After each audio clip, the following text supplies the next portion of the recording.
Just saying, you know, white supremacists, not all white people.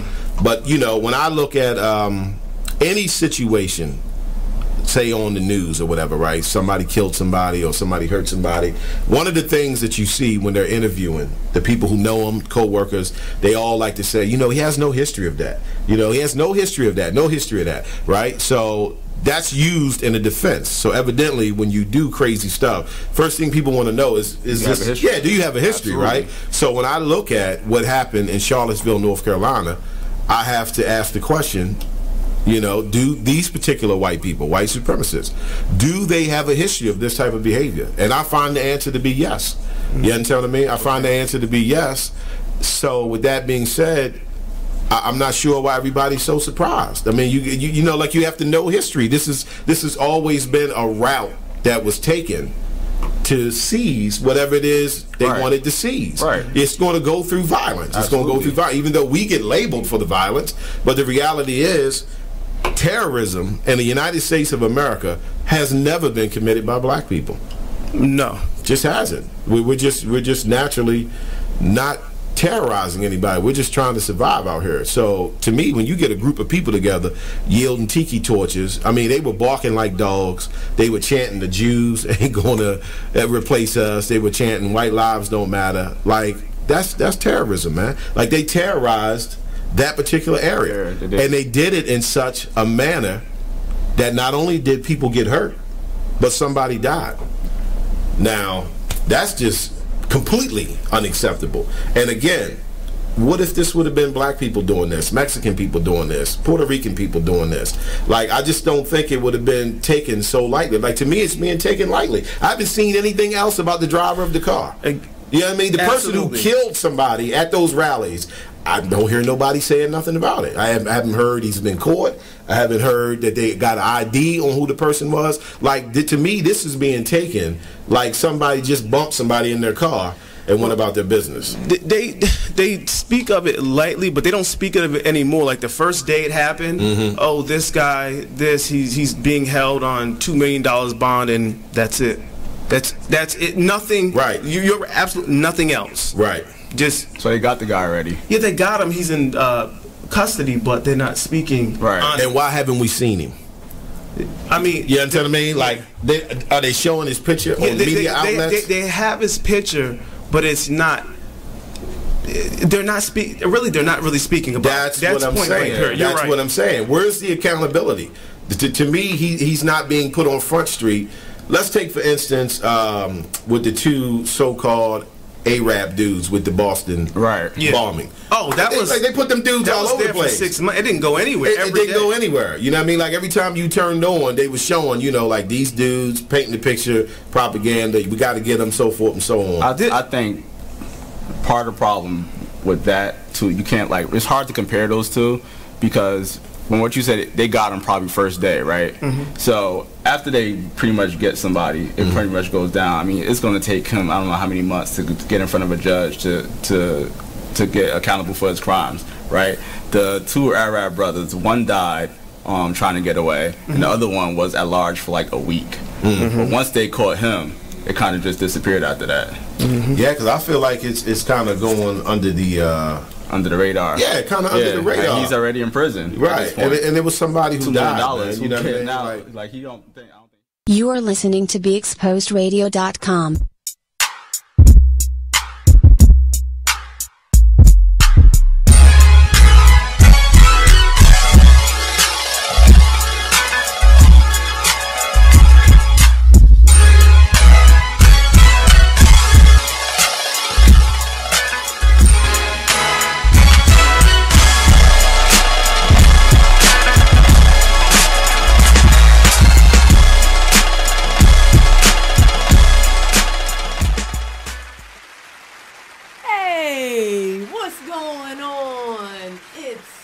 Monday, 7 o'clock. You know what it is. Just a bit outside.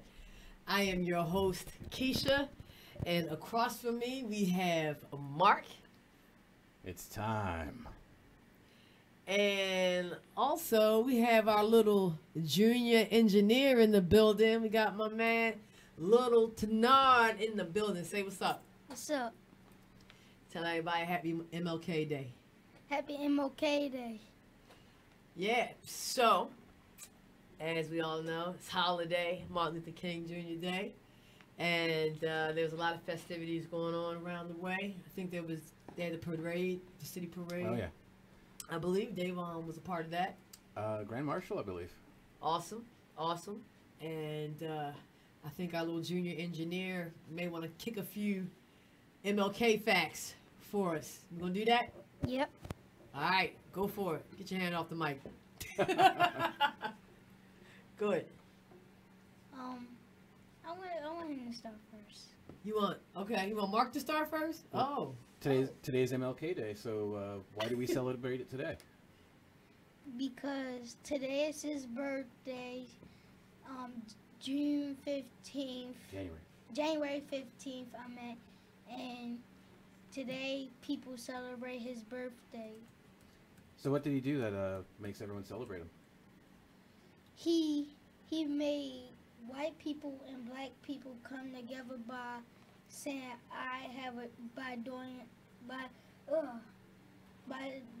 speeching I have a dream speech in downtown DC and Washington DC, and then after that 250,000 people was there. Nice. That's a lot of people. Yeah. Yep. Yeah. And like you said, he brought everybody together. Tried to bring everybody together. He was all about equality, right? Mhm. And they had color signs. White people back in the day, black people didn't go to the same schools as the white people. Like I heard of a story in school that white people had schools that had parks, and then after that they said, "Wow, look at our playground." And then after that, the black people didn't have that kind of school. And then after that, they said, "Wow, but where's our playground?" They needed a playground too, huh? Because that was an unfair law. It was an unfair law. Everybody should have a playground. That's like the law, right? So it can be a win-win. Right. I mean, playgrounds for all. Right. Exactly. I think that was the one of the main focuses of the I Have a Dream speech. Playgrounds for all. Playgrounds for all.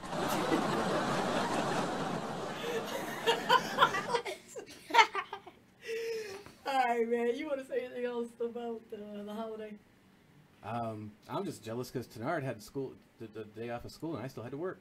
Oh man, yeah, that sucks. Yeah. That really sucks. I'm actually happy. You happy you had a day off? Yeah. All right, well, let's pretend like you're in school now and sit down and chill back.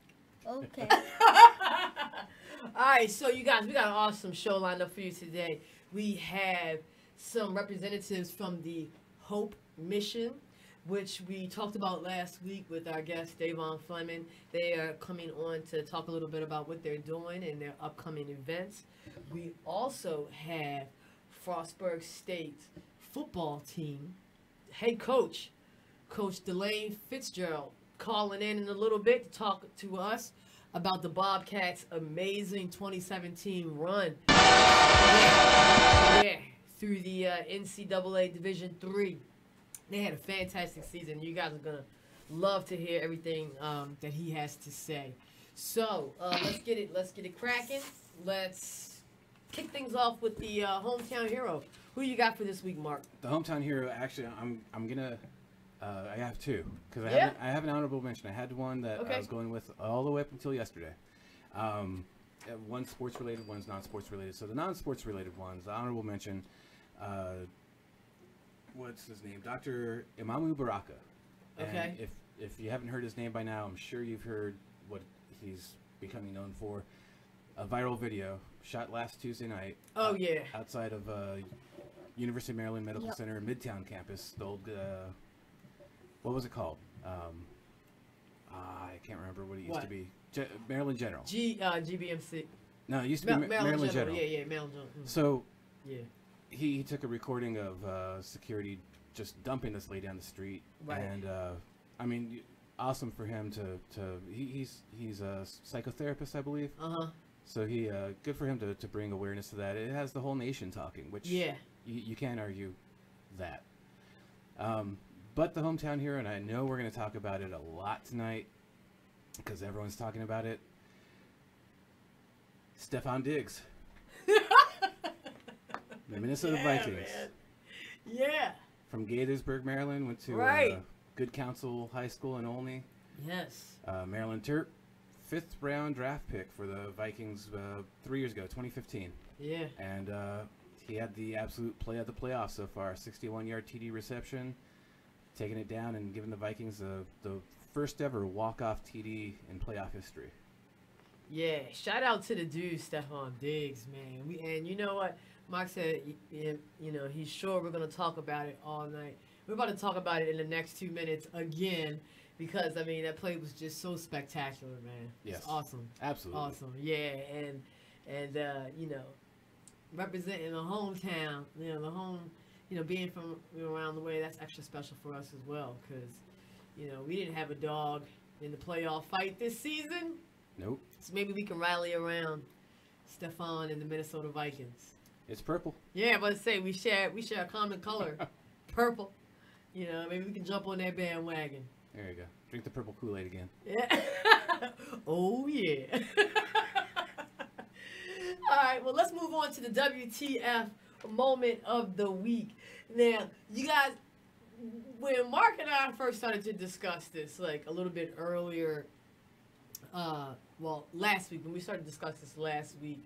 You know, we were prepared to talk about this gentleman that was an agent in the major league, and this weirdo was like filming people taking showers and doing stuff with the footage. You know, which you know is just, I mean, that's WTF worthy. Yes. You know, and but this catch, we gotta come back to this Stefon Diggs, man.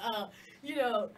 The WTF moment of the week had to have been the Stefon Diggs catch. You know, I mean, the game, first of all, it was the best game of the weekend. It was the best game of the playoffs. Yeah. Maybe, like, of the last several years of playoffs. Yeah, exciting, man. down to the last minute. And, like, 3 of the 4 games were like that. Yeah. Who that blew that, though? They blew that. Any other game, you get a field goal, take the lead with 25 seconds left, that game is done. And you know what's so crazy? Because, like, the Saints managed to survive. Like, first of all, I thought the game was mismanaged by the coaching staff. Really?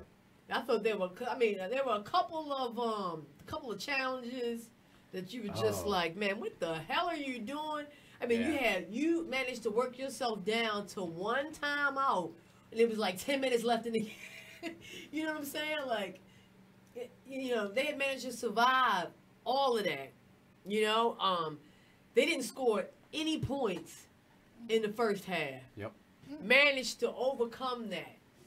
You know, and I believe they regained the lead like twice in the last 3 minutes of the game. Yep.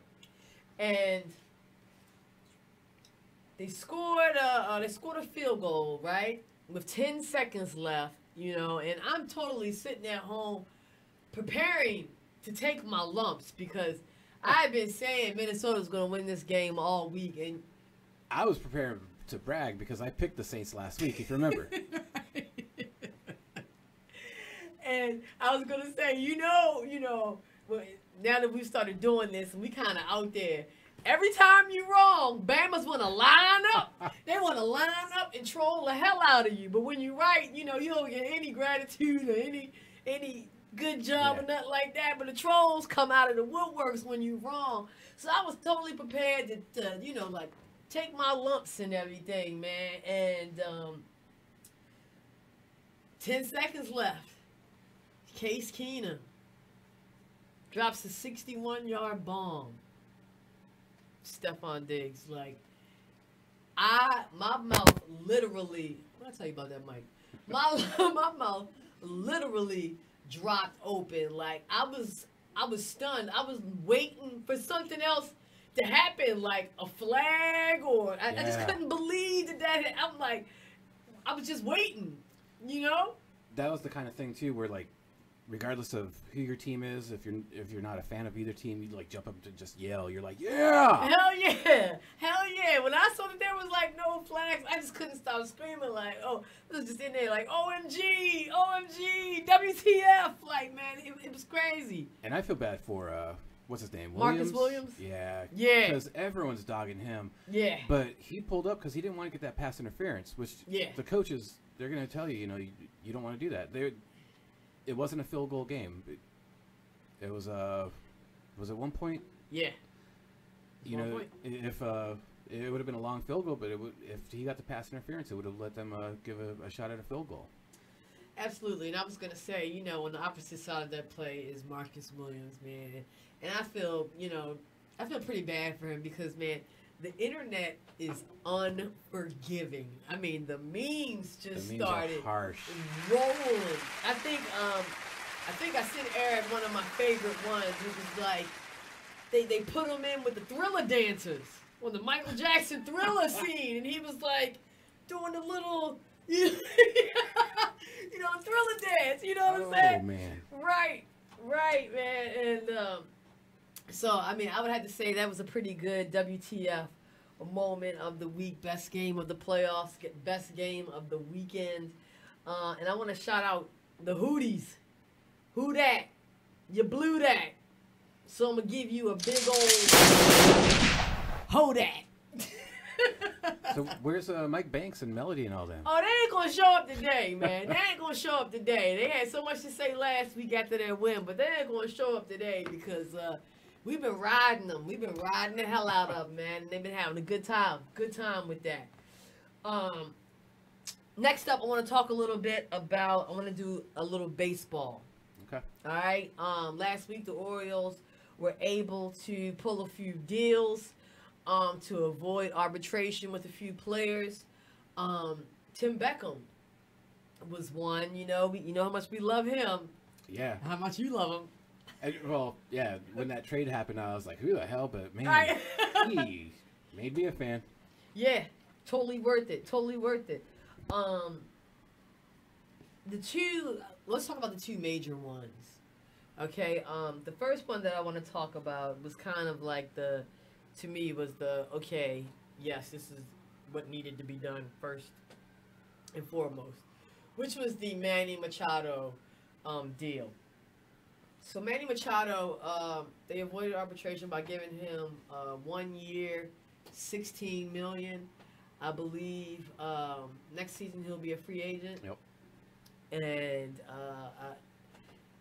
if I was Manny Machado, I would be expecting a pretty big payday. You know what I mean? If you manage to make it through this season unscathed, no injuries, nothing horrible happening, it's going to get paid. I mean, so how do you feel? I mean, there was a lot of things. There were a lot of grumblings going on that they were apparently shopping Machado. He might not, be an Oriole for long. Eric, how much time we got left? All right. So he might not be a Oriole for long. Yeah. So, good thing that we locked him down. I think it shows the dedication on the management to win this season. They know they have the pieces. Uh-huh. They could have shopped him around, got 4 or 5 big prospects. That was the fastest minute of all time. You guys don't go anywhere. When we come back, we're going to finish up this Orioles discussion. We also have the folks from Hope Mission on deck waiting to chop it up with us. Don't go anywhere. Let's sit outside.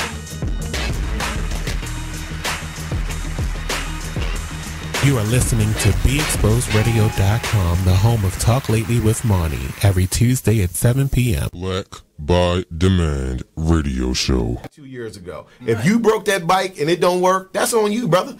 I suggest you get that toolkit out back and then start working with it, right? Yeah. So my son's looking at me like, wow. And I broke down to him how we had got fixing flat tires down to a science. Mm-hmm. You understand what I mean? Sticking the tube in the water. Right? Talk to me, brother. You understand what I'm saying?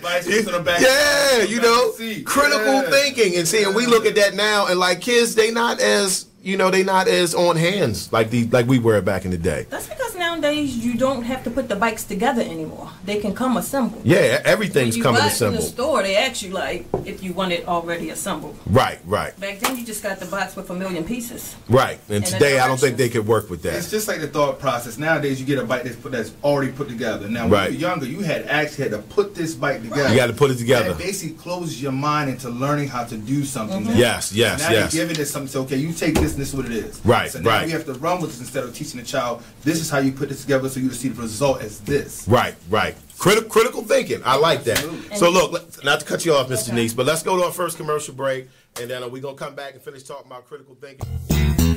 Artist Exchange. The Artist Exchange. The Artist Exchange. The Artist Exchange. The Artist Exchange. The Artist Exchange Live. The Artist Exchange. The Artist Exchange. The Artist Exchange. Starts now. Welcome to the Artist Exchange Radio Show. The Artist Exchange Radio Show every Friday, 7 p.m. to 9 p.m. Every Saturday, 12 p.m. to 2 p.m. Real artists, real talk, real live on BeExposedRadio.com. I was meeting with a friend yesterday, and I've gotten to the point where don't ask me a question because the truth is going to come out. And exactly. Just don't do it. If you ain't looking for the truth, don't come to me. Don't do it because I can't hold my tongue. And she wants to be this stylist, boutique, but you're not doing anything in that nature. And I can't take you seriously if you're not doing those things. And I understood why people didn't take me seriously because I found myself in somebody else's lane. I was good at what I was doing and what I wanted to be, but I wasn't doing it for me. So how can I ask you to take me seriously if I'm living in somebody else's shoes? And nobody can do what you do. And I think that that's a big problem that people face now. Like, you see what somebody else is doing and you want to do that when that's not your lane. That's not your lane. That's not what you're supposed to be doing. But it's popular. It's getting that person money. It's getting that person applause. Oh, I want applause. I want money. Let me stand over here behind them. And then a lot of times people aren't honest with themselves either. Like, I was thinking earlier today, I've been woke for almost 2 days, so so you get honesty, and I was thinking, like, The Artist Exchange Radio Show. Hi, I'm LeVar Burton, and I'm proud to be a book person. How do I choose a book? Sometimes it's the cover, sometimes it's the title. I guess I'm pretty visual. If a book's really impressing me and the writing is really good, I will peek and see what the last paragraph is, because the endings of books should rock you. I am a book person, and if you're a book person too, read to a child and spark a lifetime of ambition. Join me at bookpeopleunite.org, because reading is fundamental. A public service announcement brought to you by Reading is Fundamental, Library of Congress, and the Ad Council. You are listening to BeExposedRadio.com, the home of Talk Lately with Monty, every Tuesday at 7 p.m. Only in the forest can you see this. But nothing beats the moment you see that. Cool! That's your child's eyes opening up to a world of possibilities. There are some moments only the forest can inspire. Find yours at discovertheforest.org. Learn about forests near you and discover cool things to do when you go. And you might just see this. Visit discovertheforest.org. Brought to you by the U.S. Forest Service and the Ad Council. Be Exposed Radio. Well, if you made them, take care of them. Yeah, that's period. Real. That's the real deal. It's period. Right. And all that old money shouldn't go toward this, money should go to, if the child is with one of the parents 24/7, 7 days a week, you don't even come get your child every day. You come get your child once a month maybe. You are listening to BeExposedRadio.com.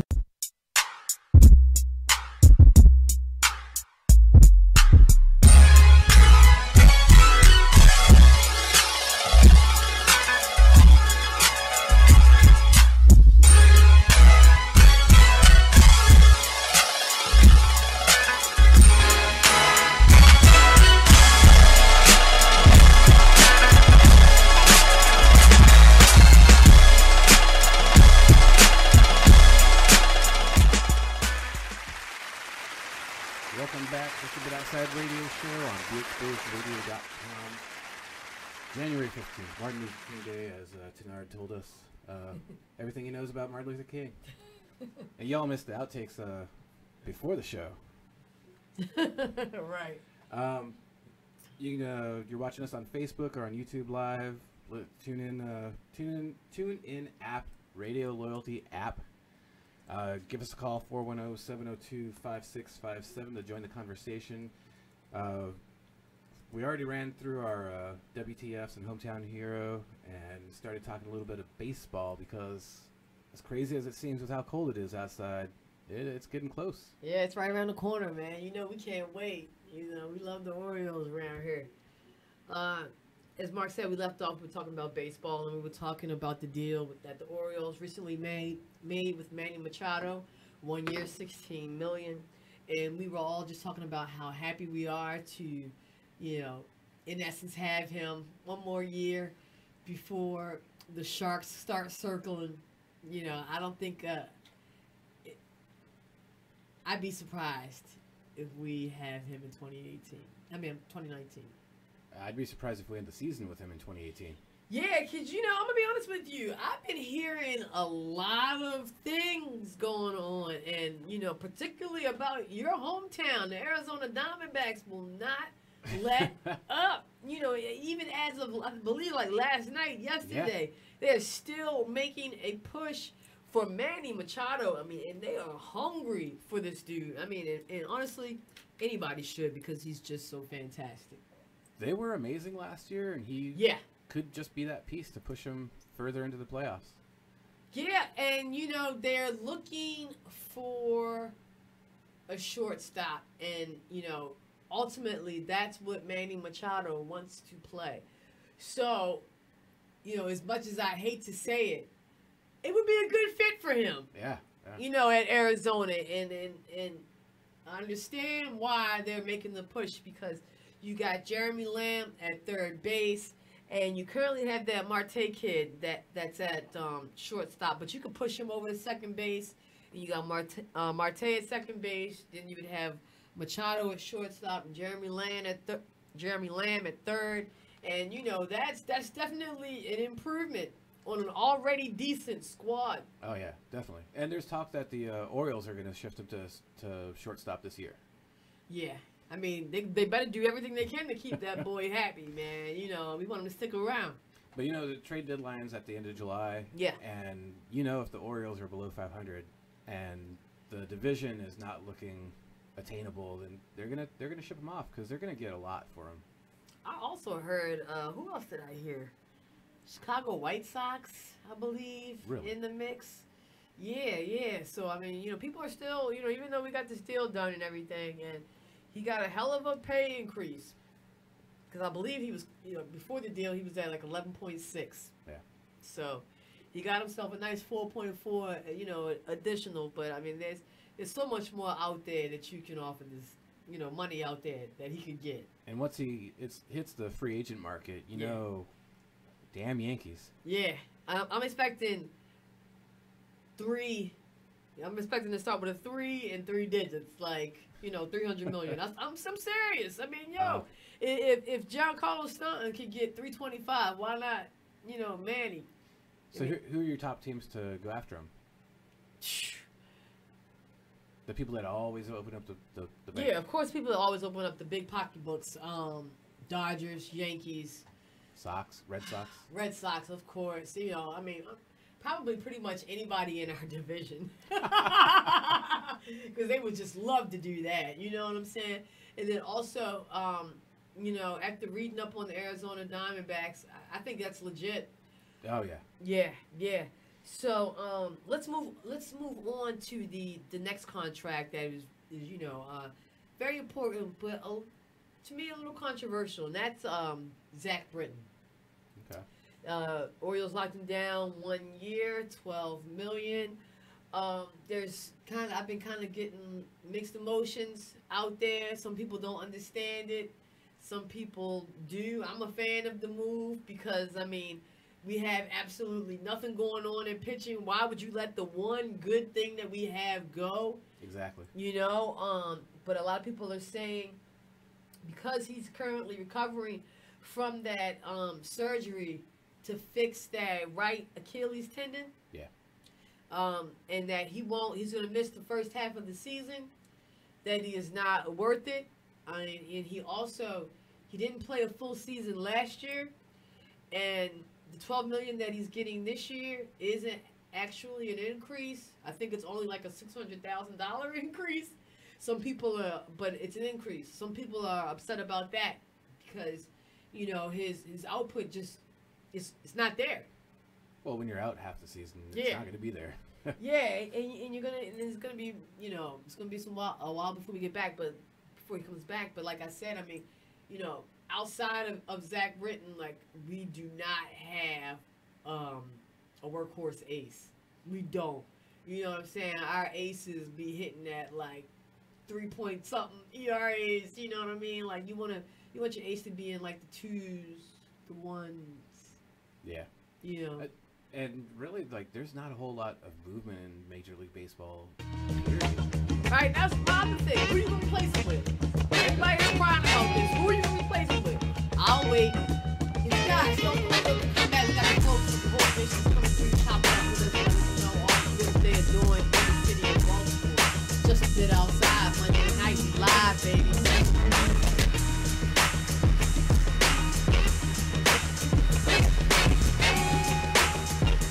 You are listening to BeExposedRadio.com, the home of Talk Lately with Monty, every Tuesday at 7 p.m. It is what it is. Radio show. Go ahead. All right, listen. All right, say situation. Because I keep telling y'all, it's different situations in the child support thing. You can't just pinpoint one thing. You can't just say, oh, here did be. That's why you're on child support. Oh, he this. That's why you're on child support. Oh, she this. That's why she on child support. No, sometimes it could just go off of, oh, I just called him and asked him, can he pay for the pictures? He ain't want to pay for the pictures. I'm taking his ass downtown. Yup. Well, you got to know. Know who you dating. Hold up. You just like I just called her and asked, could she just get Junior some shoes? She couldn't even get him no church shoes. I'm taking her ass downtown. Now, when you go downtown, you go down there and you get $500. Right? Now you mad because you getting $500, and now you really ain't getting no shoes for Junior or Lord CC because you're getting $500 now. Right? Yeah, but you got to remember, if you're a good father or a good mother, and you're paying child support, right? You still gonna go ahead and do all that because hold up. It's just what it is. Hold on, and that's another situation. Right. But you know what that creates? Now when we at the party, mommy and daddy ain't even down there speaking to each other. Cause daddy done paid for the party and he done came out of pocket this month with $600. Right, that's your child. Be mad. Listen. He shouldn't be mad, but he also has another child with his wife. That's on him. Okay, go ahead. He got another child with his wife. Okay. Right. And you're taking his wife and taking away from him. And they taking away from him. Well, he should have kept it in his pants.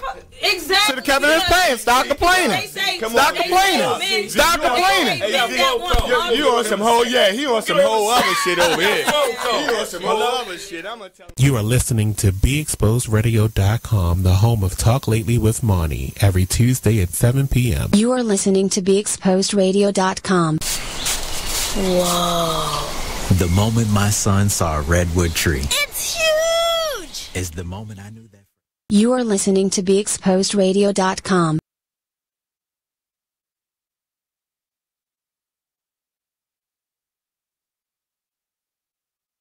You are listening to BeExposedRadio.com, the home of Talk Lately with Monty, every Tuesday at 7 p.m.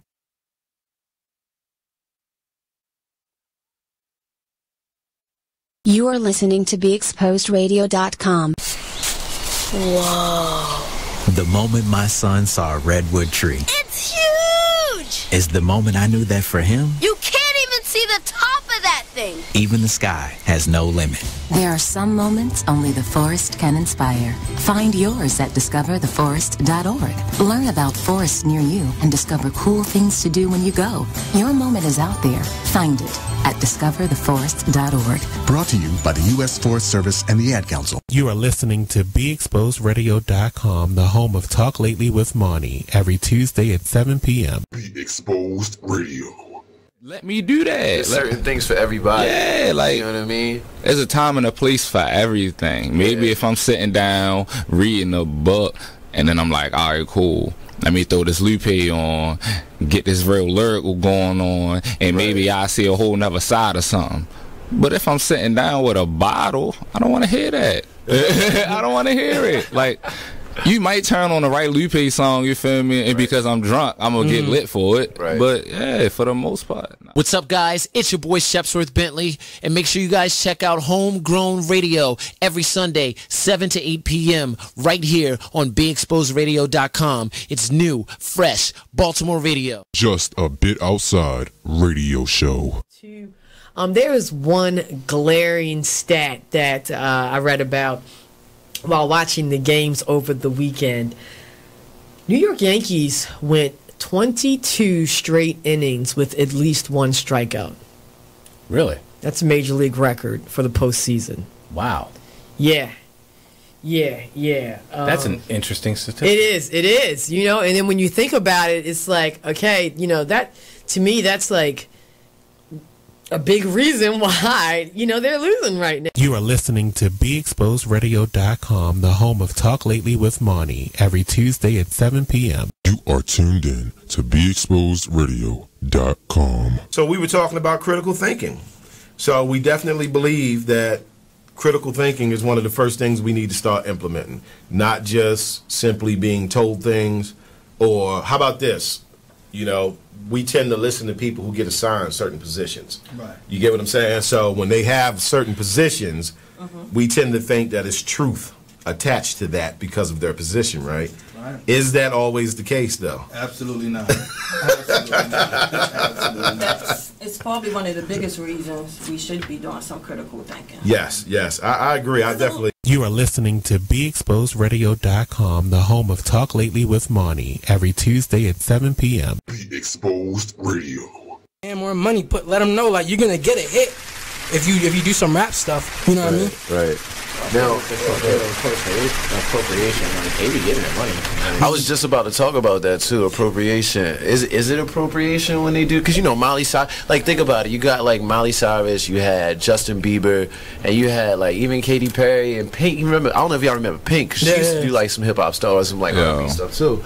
Do you think that's appropriation? Are they taking from the culture without like?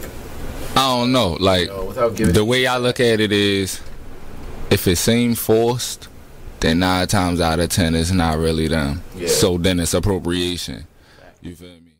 You are listening to BeExposedRadio.com.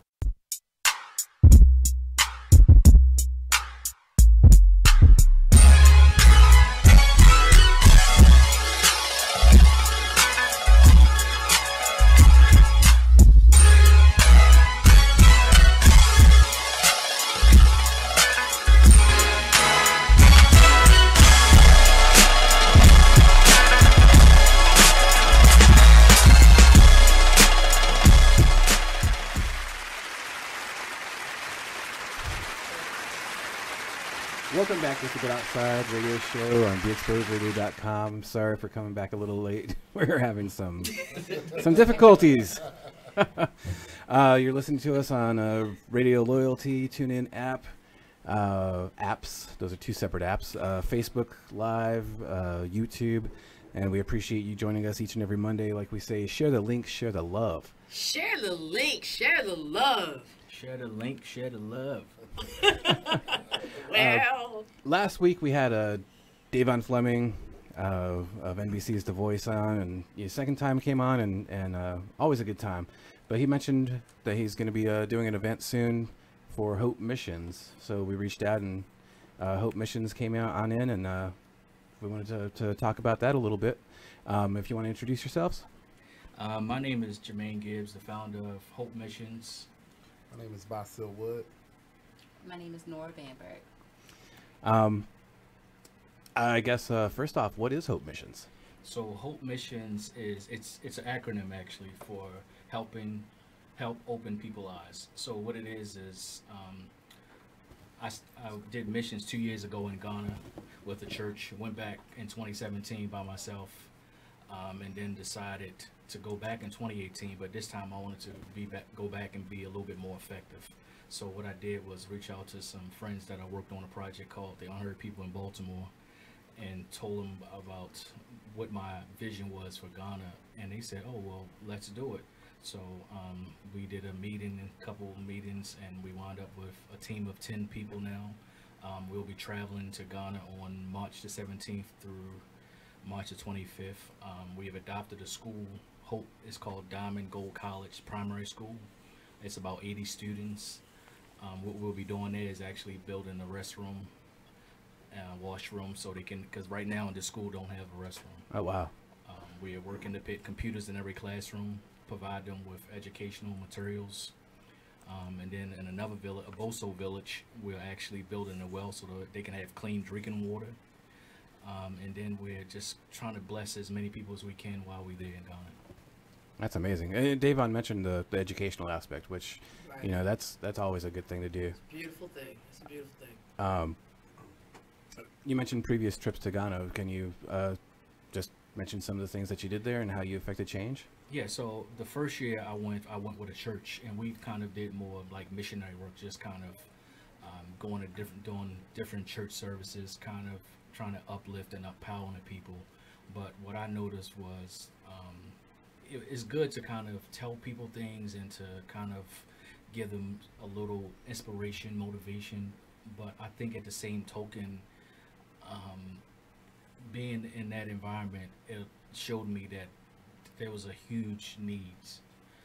So when I went back in 2017, I actually went back with school supplies, clothing, brand new shoes people had donated, and I did all this just kind of awareness on my Facebook because I did the year before, so people kind of seen what I was doing and kind of seen my track record.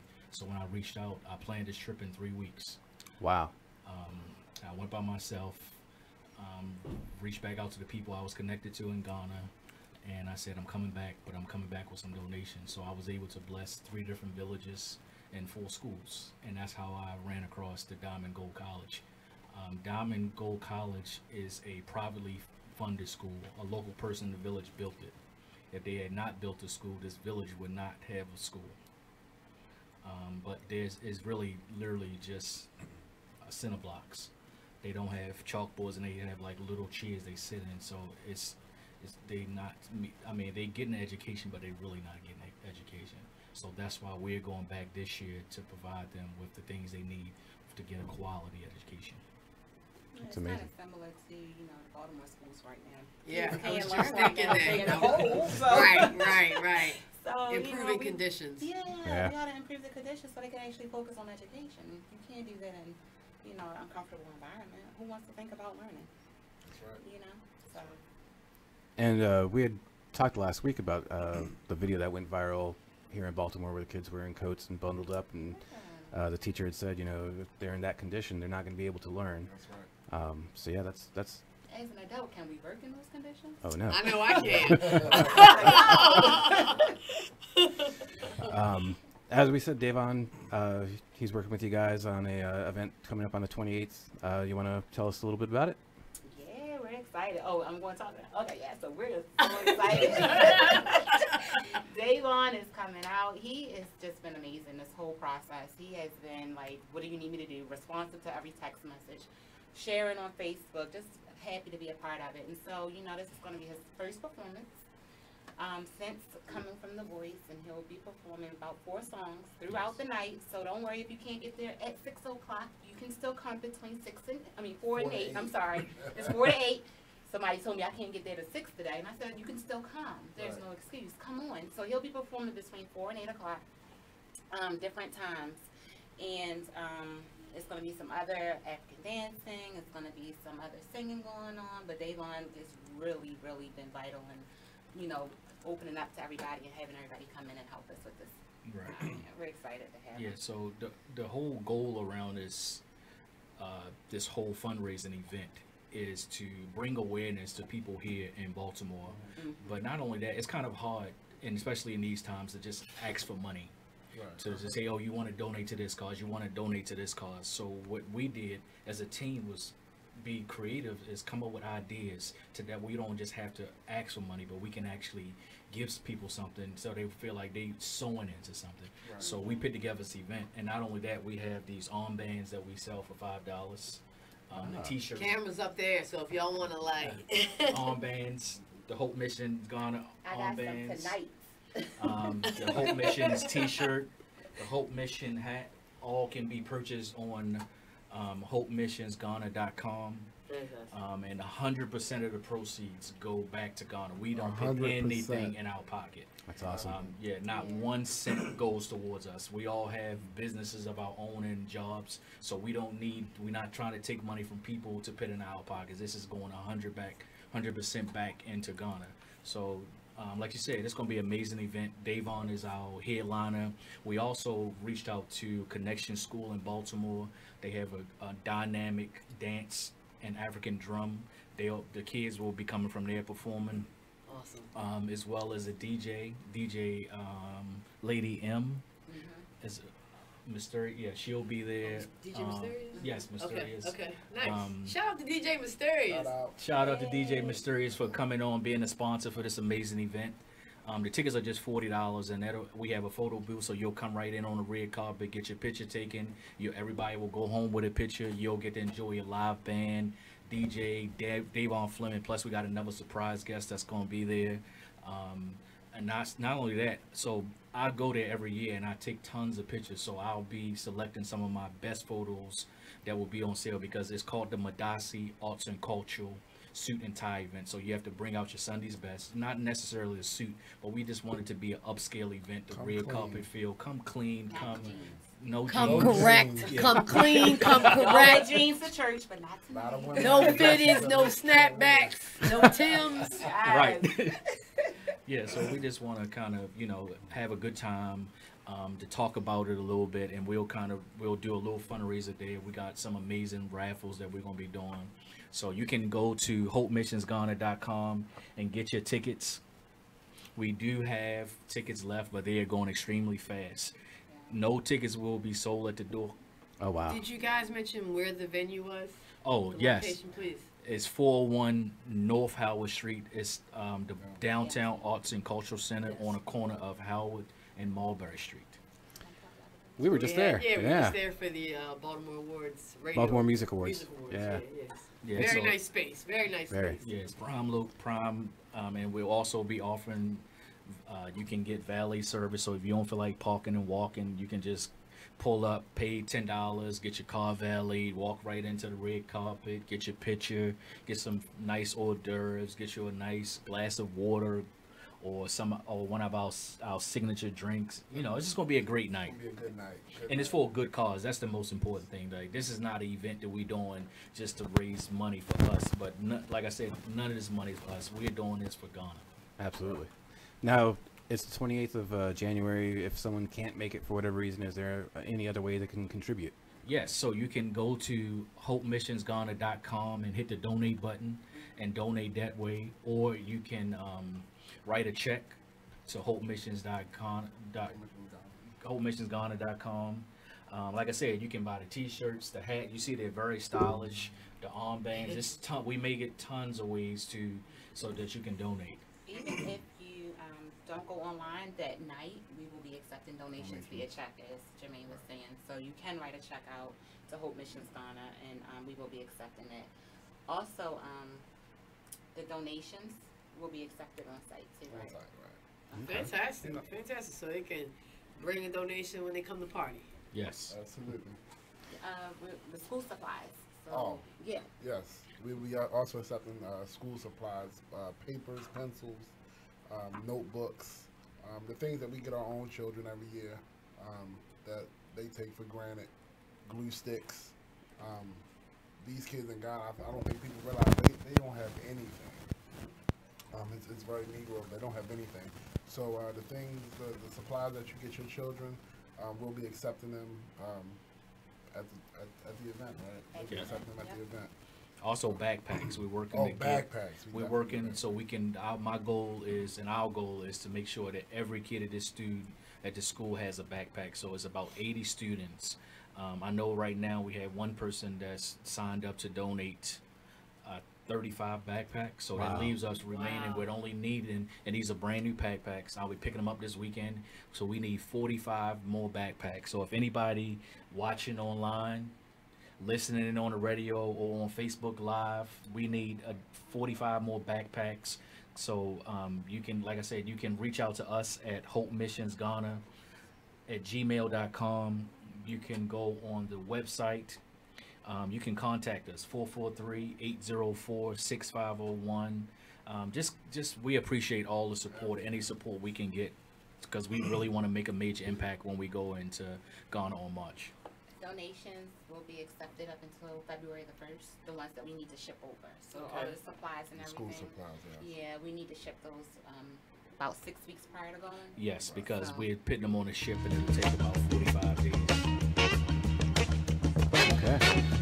Well, there you have it. We'd like to thank the folks for the whole mission for taking the time to come chop up with us and let us know what's going down.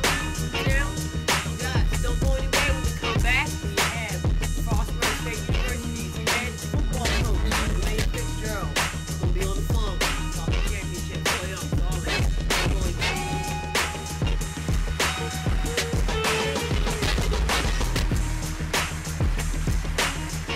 Exposed Radio. Well, if you made them, take care of them. Yeah, that's Period. the real. You right. That's the real deal. It's period.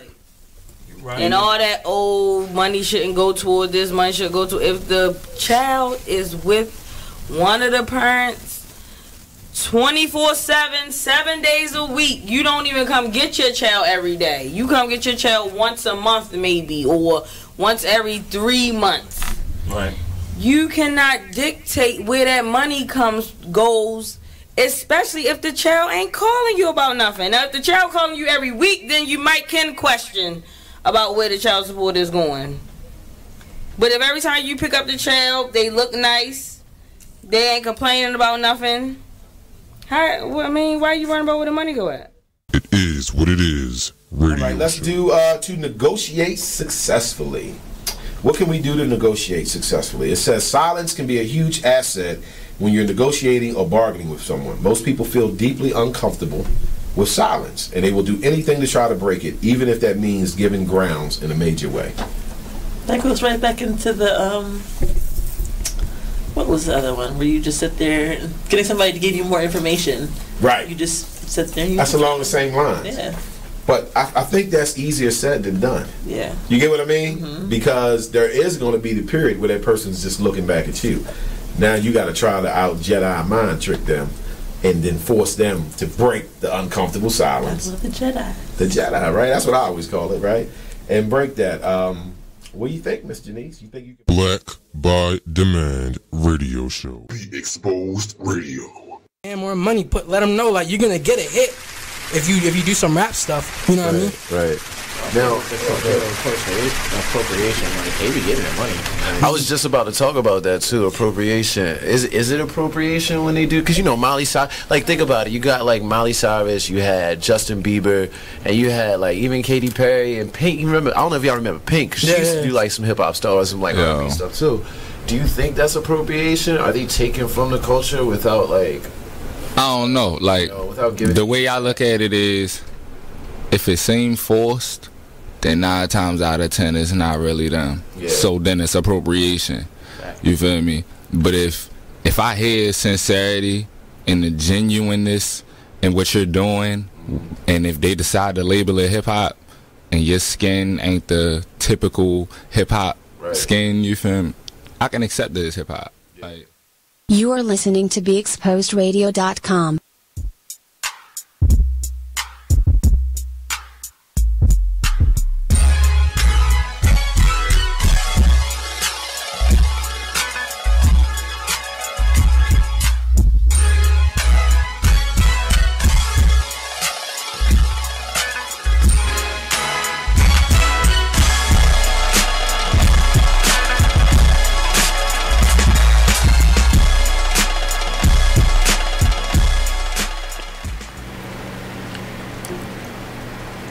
Welcome back, Just a Bit Outside radio show on BeExposedRadio.com. We're kind of, what was that? Right. Hey, you guys, welcome back. Welcome back. On the line, I believe we have the head coach, Frostburg State University's football team, Coach DeLane Fitzgerald. My man, are you on? I'm here. Thanks for having me. Hey, thank you for taking the time to speak to us. How you doing? I'm doing well tonight. How are y'all? We're doing good. We're doing really well.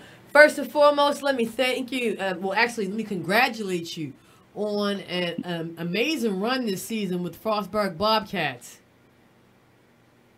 You're breaking up, and I missed part of it. So let me congratulate you on a great season with Frostburg. Thank you. I appreciate it. We all appreciate it. You guys had a pretty amazing run going through the D3 this year. We had a good season and something that was really, really enjoyable, and really appreciative of the run that the young men took us on as coaching staff. Awesome. So I kind of I want to take it back a little bit in your career. I want to take it back to 2013. Okay. So it's 2013, and you just led the Southern Virginia Knights to an 8-2 season, which was the best in that school's history. How did you come to team up with Troy Dell in Frostburg? We had just come off that 8-2 season in 2013 at Southern Virginia, and we're really proud of what we had accomplished there. A little bit of a minor miracle because of the limited funds and stuff at Southern Virginia, but we were proud of that. The job came open at Frostburg State because the football coach there previous to me had retired. I applied for the job. About a month after I applied, they brought me onto campus for an interview, and the following week they called and offered me the job, and been there ever since. Been really, really happy. It was a good move for myself. It was a great move for our coaching staff. Fantastic. So you came on to Frostburg in 2014. I know that your first season with the Bobcats, you guys went 4-6. Your second season, you went 6-4.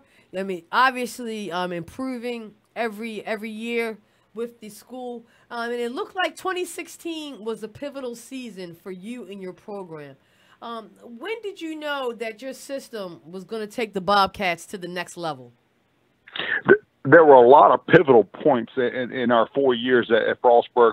Matt, we went up to the Brockport, lost out in the Final Four this year in NCAA D3, but we went to Brockport, New York in 2014 and lost by a large margin. And we set the tone with our young men at halftime on how we were not going to play as long as we were at Frostburg. And then coming off of that game, we upset the number 19 team in the country, Ithaca, New York, the following week at our place for homecoming, and we thought that was a pivotal point in our time at Frostburg. The following season in 2015, we go 6-4, like you stated, and we were really, really happy with things. But another pivotal part to our last two seasons is in that 2015 season, we lost our last three games. We were headed for the postseason and lost our last three games by tight margins. And in losing those games, it really, really changed the trajectory of what we were doing because our kids learned that things aren't easy in college football and you have to work for things and you really have to scratch and claw if you're going to win games on Saturdays. Now, going into the 2016 season, we think going 10-1 in 2016 was really a byproduct of us failing down the stretch in 2015. But really, really happy about that. And then we were able to build off of that 10-1 season in 2016 and go 11-2 this year. So you guys won the Bushnell Bowl, correct? We won the Bushnell Bowl in 2016. And then this past year we went 11-2 and made the NCAA Elite Eight. What was it like to win the Bushnell Bowl? Was that your first? That was your first bowl win? That was our first bowl win. That was our first bowl win. It was Frostburg's first postseason game in 11 years. So, it was a big, it was big for the entire program from that standpoint. And what it did was going into that game, we make a bowl game at 9-1 and they match us up in a bowl game in Philadelphia against a team that's ranked, 5 spots higher than us in all of the polls. And we were able to go in and really just manhandle them. For 3 hours, we outplayed them, outcoached them, outworked them, out-executed them, and were able to beat a team that everyone in the country thought was better than us. And it catapulted us into the 2017 season, at which we were able to accomplish some bigger and better things then. Absolutely, absolutely. Heading into the 2017 season, was there anything you changed with your coaching approach after the success that you had in the previous year? Yeah, our coaching staff needs to speak for themselves, but I'm not smart enough to change a whole lot of the things that I do. I'm who I think our coaching staff's the same way. We're who we are, and we're the same way day in and day out. It may get boring to our fans and to our program and to our players sometimes, but we do almost the exact same thing at the exact same time each day of the week. And no, to answer your question, we didn't change anything at all. Our approach is always going to be the same, which is let's do the best job that we can do to prepare ourselves to be successful the next game. You know, whoever we play the following Saturday, let's do everything during the week we can do to be as good as we can possibly be at 1 o'clock on Saturday. Awesome. Awesome. Eric, how much time do we have left? Commercial? 30 seconds? Okay. Let's take a few seconds to talk about Connor Cox. Obviously, being the quarterback and one of the leaders of your team, he has had, much success this season as well. How impressed were you with his play this year? Yeah, we've been impressed with Connor since he got on campus. He came to us as a freshman in 2015 and really kind of led. We jumped out 2015, 6-1 record, and he was the main part of us being 6-1. He's gotten better each year. In 2015, he was a good player. In 2016, he was an even better player. And this past fall, he was the best player in the New Jersey Athletic Conference, and he was on his way to being the Offensive Player of the Year, and then got injured week 9, which hurt him and hurt us a little bit. But if he doesn't miss week 9, he's the Player of the Year in the conference. Long story short, there'll be 256 Division III teams in NCAA Division III this coming year, and he's one of the top 5 or 10 quarterbacks in the country easily. He is a good player on any given Saturday. You know, he's a combination of Baker Mayfield and Johnny Manziel on the field. He can do a lot of things on the football field. All right, Coach, don't go anywhere. We're going to take a quick break. When we come back, we have more with Frostburg State's football coach, DeLane Fitzgerald. Don't go anywhere, guys.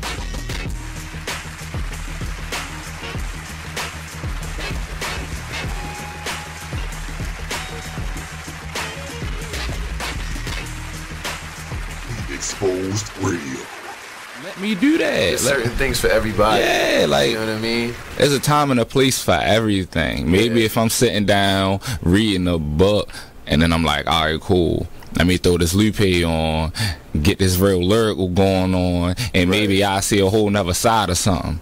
But if I'm sitting down with a bottle, I don't want to hear that. I don't want to hear it. Like, you might turn on the right Lupe song, you feel me? And because I'm drunk, I'm going to get lit for it. Right. But, yeah, for the most part. No. What's up, guys? It's your boy, Shepsworth Bentley. And make sure you guys check out Homegrown Radio every Sunday, 7 to 8 p.m. right here on BeExposedRadio.com. It's new, fresh, Baltimore radio. You are listening to BeExposedRadio.com, the home of Talk Lately with Monty, every Tuesday at 7 p.m. The Inspired Radio Show. Tune in every Wednesday from 7 to 9 p.m.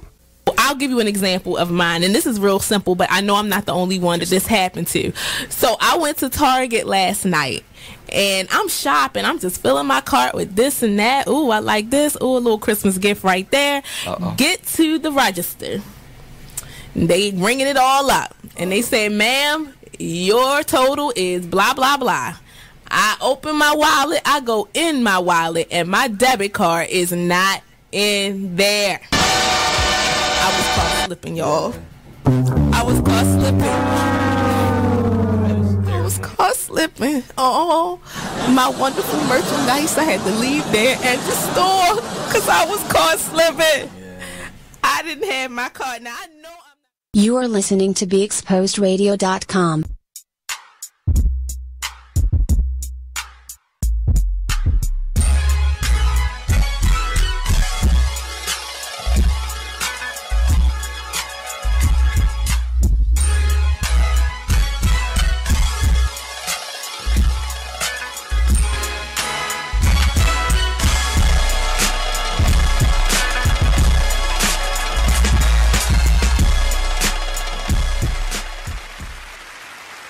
Welcome back, Just a Bit Outside radio show on BeExposedRadio.com. We're here with, over the phone, Coach DeLane Fitzgerald of Frostburg.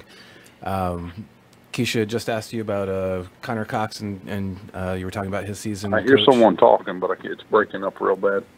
Yeah, Coach, we were just talking about Connor Cox and how impressed you had been with his play. Yeah, we're excited about Connor, and he's gotten better every year that he's been with us, and improved each season. If he makes the improvements that he made the last couple of years going into 2018 and going into his senior year, he should be one of, if not the best quarterbacks in the country, and we expect him to have a great senior season. And he's going to be helped by the fact that we return 6 or 7 other starters on offense, and he's going to be surrounded by a lot of good skilled players this fall. Fantastic. Coach, were there any players that really stood out to you that you would say had breakout performances this past season? Yeah,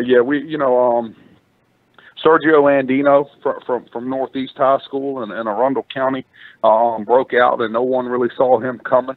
It's really hard to ask a coach about a breakout player because we see them every day, day in and day out in practice and in the weight room, so we know who's good and who's not.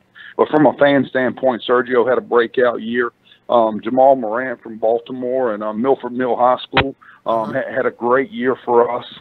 Gavin Lavitt, who is a DeMatha guy, and I think he grew up in Arundel County, but played at DeMatha. He had a breakout season at tailback. Joe Beckford from Lackey High School in Indian Head, Maryland. Joe Beckford was a big-time player for us. Guys on defense, not a breakout performance, but Niall Scott, who had a great week at the Tropical Bowl down in Orlando. Niall Scott is an All-American defensive tackle for us. Had a phenomenal senior season. There is a chance, a good chance now that Niall's going to be drafted in April in the NFL draft. But a great player. Josh Gales, Bowie High School graduate, did a nice job for us at safety this year.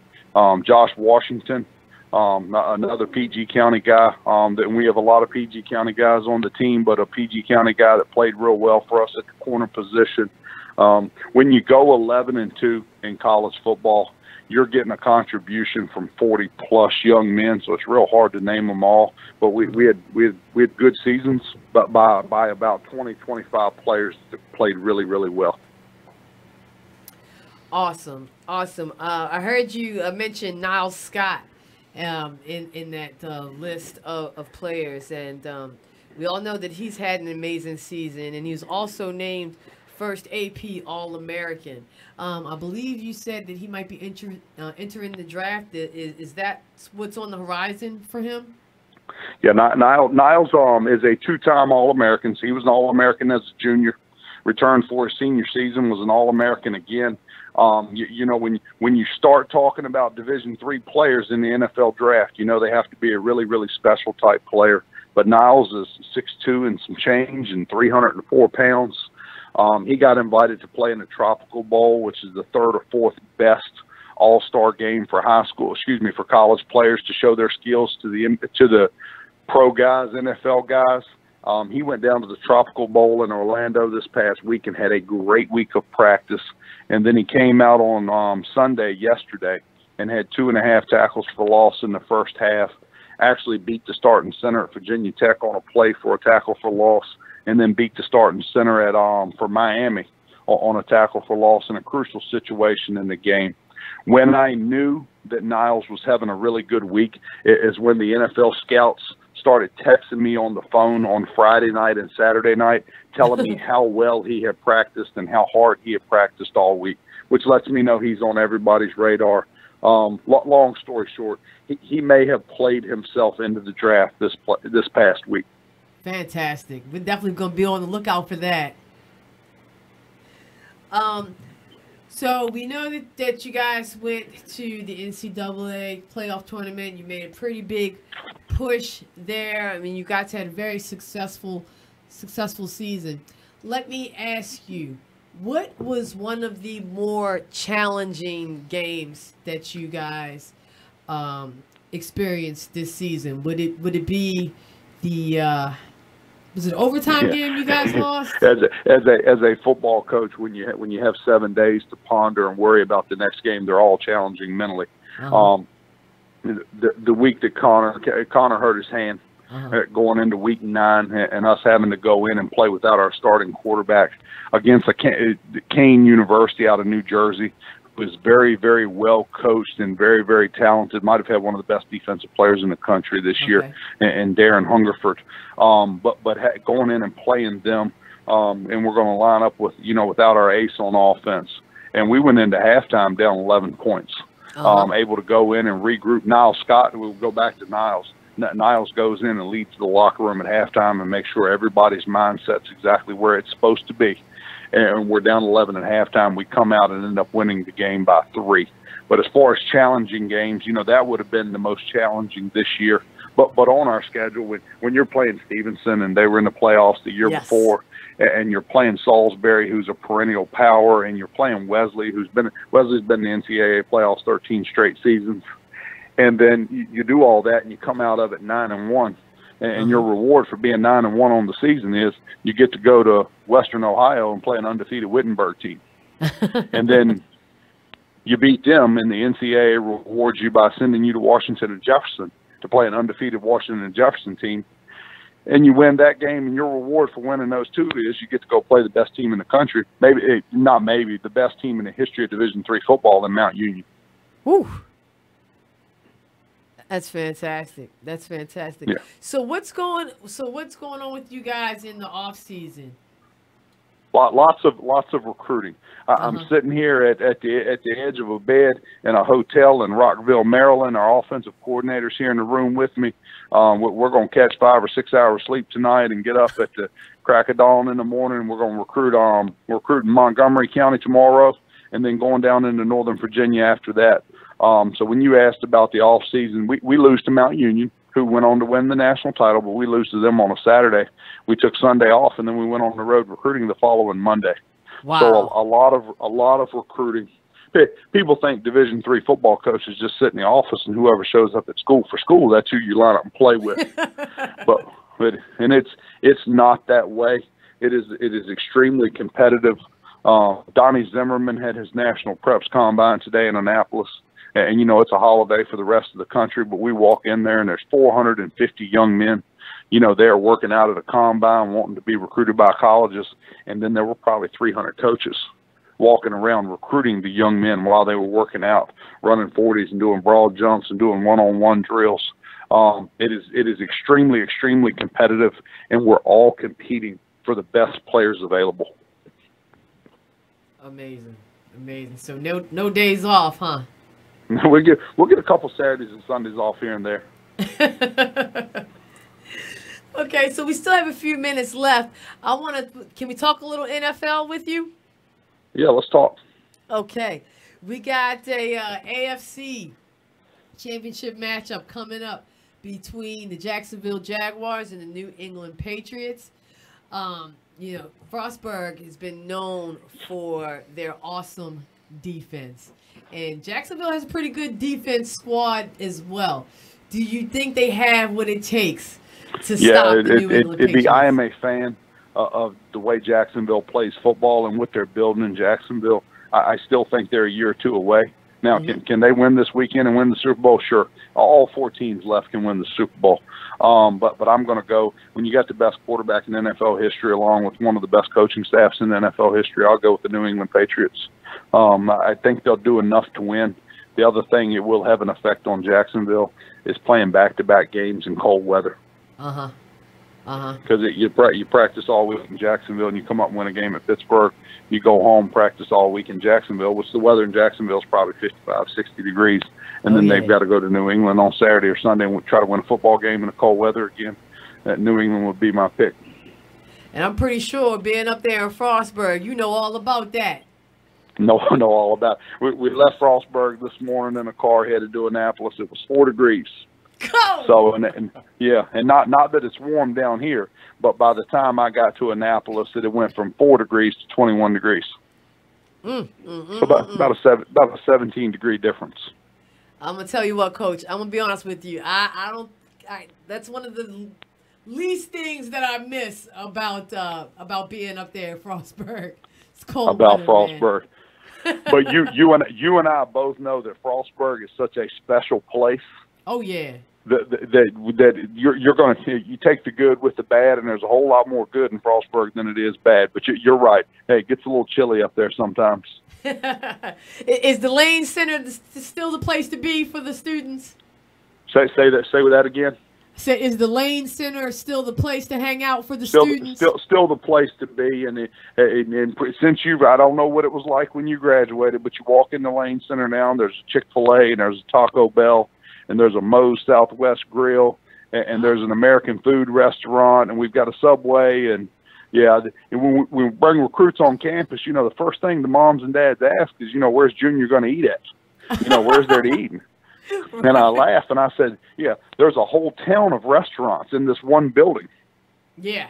But the Lane Center's pretty nice, and they've got a game room now for all the gamers. They walk in and plug their joysticks in and start playing video games and stuff against each other. Hey, times have changed since you and I went to school. Oh yeah, it sounds like a definite upgrade. I'm kind of jealous, actually. Hey, Cold Weather Country Club is what we've got. I love that. Let's talk a little bit about the NFC. We have some, I'm going to call them unlikely heroes coming out of the NFC with the Philadelphia Eagles and the Minnesota Vikings. What's your take on that matchup, and who do you think is going to be victorious? If you were making me bet my paycheck, it'd be real hard to go against Minnesota right now. Yes. But my college teammate and good friend John DeFilippo is the quarterback's coach at Philadelphia, and then since I've been coaching and he's been coaching, I've never went against him at all the places he's been. But I'm going with Philadelphia out of loyalty to my friend. Minnesota, how about that? All the motivation in the world. If Minnesota wins this weekend, they get to go home and play the Super Bowl in Minnesota. Yeah.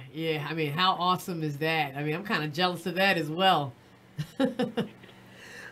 We still have a few minutes left. So with the few minutes that we have left, there's a thing that we like to do with our guests and our interviewees.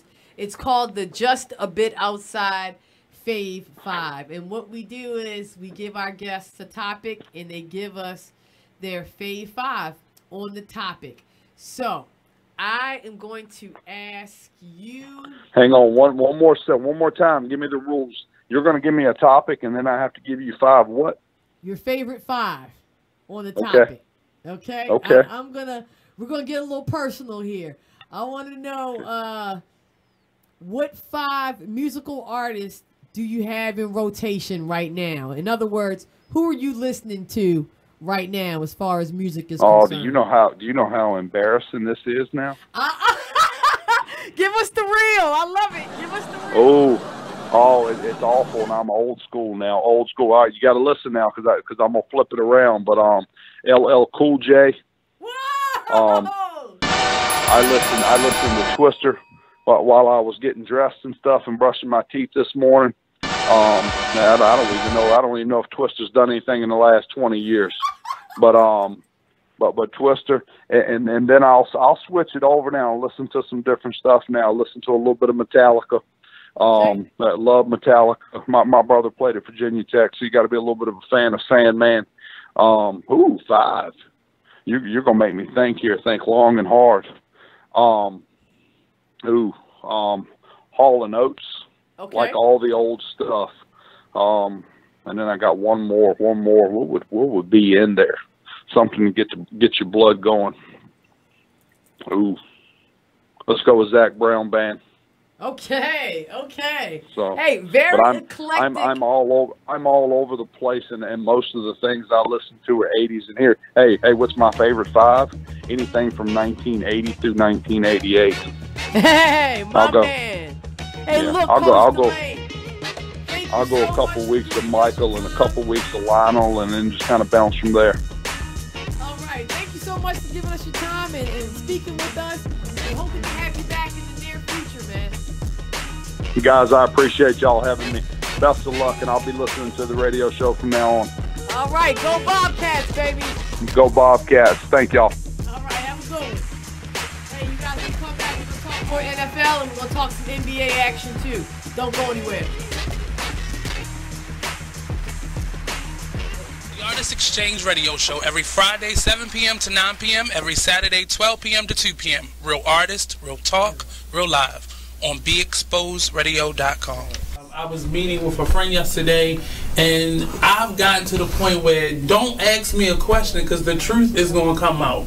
Exactly. Just don't do it. If you ain't looking for the truth, don't come to me. Don't do it because I can't hold my tongue. And she wants to be this stylist, boutique, but you're not doing anything in that nature, and I can't take you seriously if you're not doing those things. And I understood why people didn't take me seriously because I found myself in somebody else's lane. I was good at what I was doing and what I wanted to be, but I wasn't doing it for me. So how can I ask you to take me seriously if I'm living in somebody else's shoes? Well, nobody can do what you do, and I think that that's a big problem that people face now. Like, you see what somebody else is doing and you want to do that when that's not your lane. That's not your lane. That's not what you're supposed to be doing. But it's popular, it's getting that person money, it's getting that person applause. Oh, I want applause. I want money. Let me stand over here behind them. And then a lot of times people aren't honest with themselves either. Like, I was thinking earlier today, I've been woke for almost 2 days, so so you get honesty,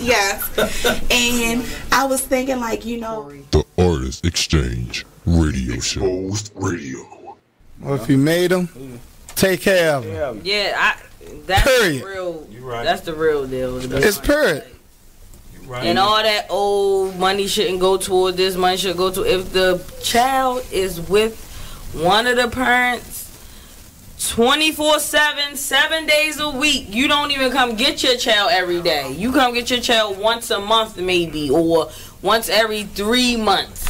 Right. You cannot dictate where that money goes, especially if the child ain't calling you about nothing. Now, if the child calling you every week, then you can question about where the child support is going. But if every time you pick up the child, they look nice, they ain't complaining about nothing, why are you worrying about where the money go at? It is what it is. Okay. Radio show. By demand radio show. 2 years ago. If you broke that bike and it don't work, that's on you, brother. I suggest you get that toolkit out back and then start. You are listening to BeExposedRadio.com.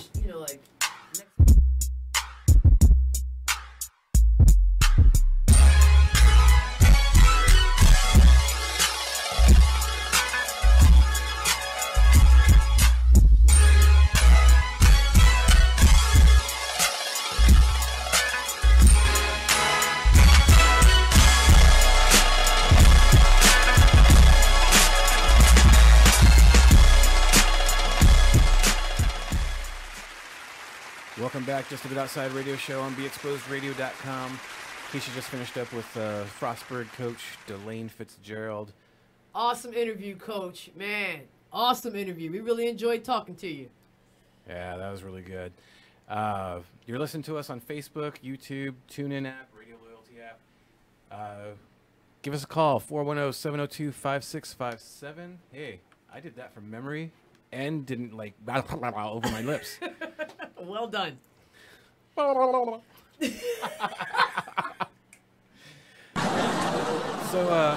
got some NBA going on. Actually, with the holiday. Shout-outs really quick. Oh, yeah. Shout-outs. Hey, Dr. Wren. She's watching. Dr. Wren. Salacious Life on Wednesdays. 9 to 11, I think. 9 to 11. Get salacious. Got some family love. My mom's watching. Marsha. What's up, Miss Marsha? Got some likes. Fiona and Corey Forrester. Yeah. What's up, on Dolly? What's up, Corey? Thanks for joining us. Corey's my nephew. Oh, yeah? What's up, nephew? Holla, he's over there in Arizona? Yeah. All right. Send us some sun. Man, I had a friend post up yesterday on Facebook, like, I'm just sitting back here, 66 degrees, soaking up the sun. I'm like, man. Real nice, asshole. Yeah, right? And it was the day after. It was all foggy. Like, it got warm, but it was foggy. And, oh, man, it was nasty Friday. Nasty weather. Right. It's cold again, man. Like, and I think they said something about snow or something tomorrow. Yeah, tomorrow afternoon. Here's your weather update, Baltimore. No, Tuesday afternoon, it's supposed to start snowing and could be like up to 2 inches or something like that overnight.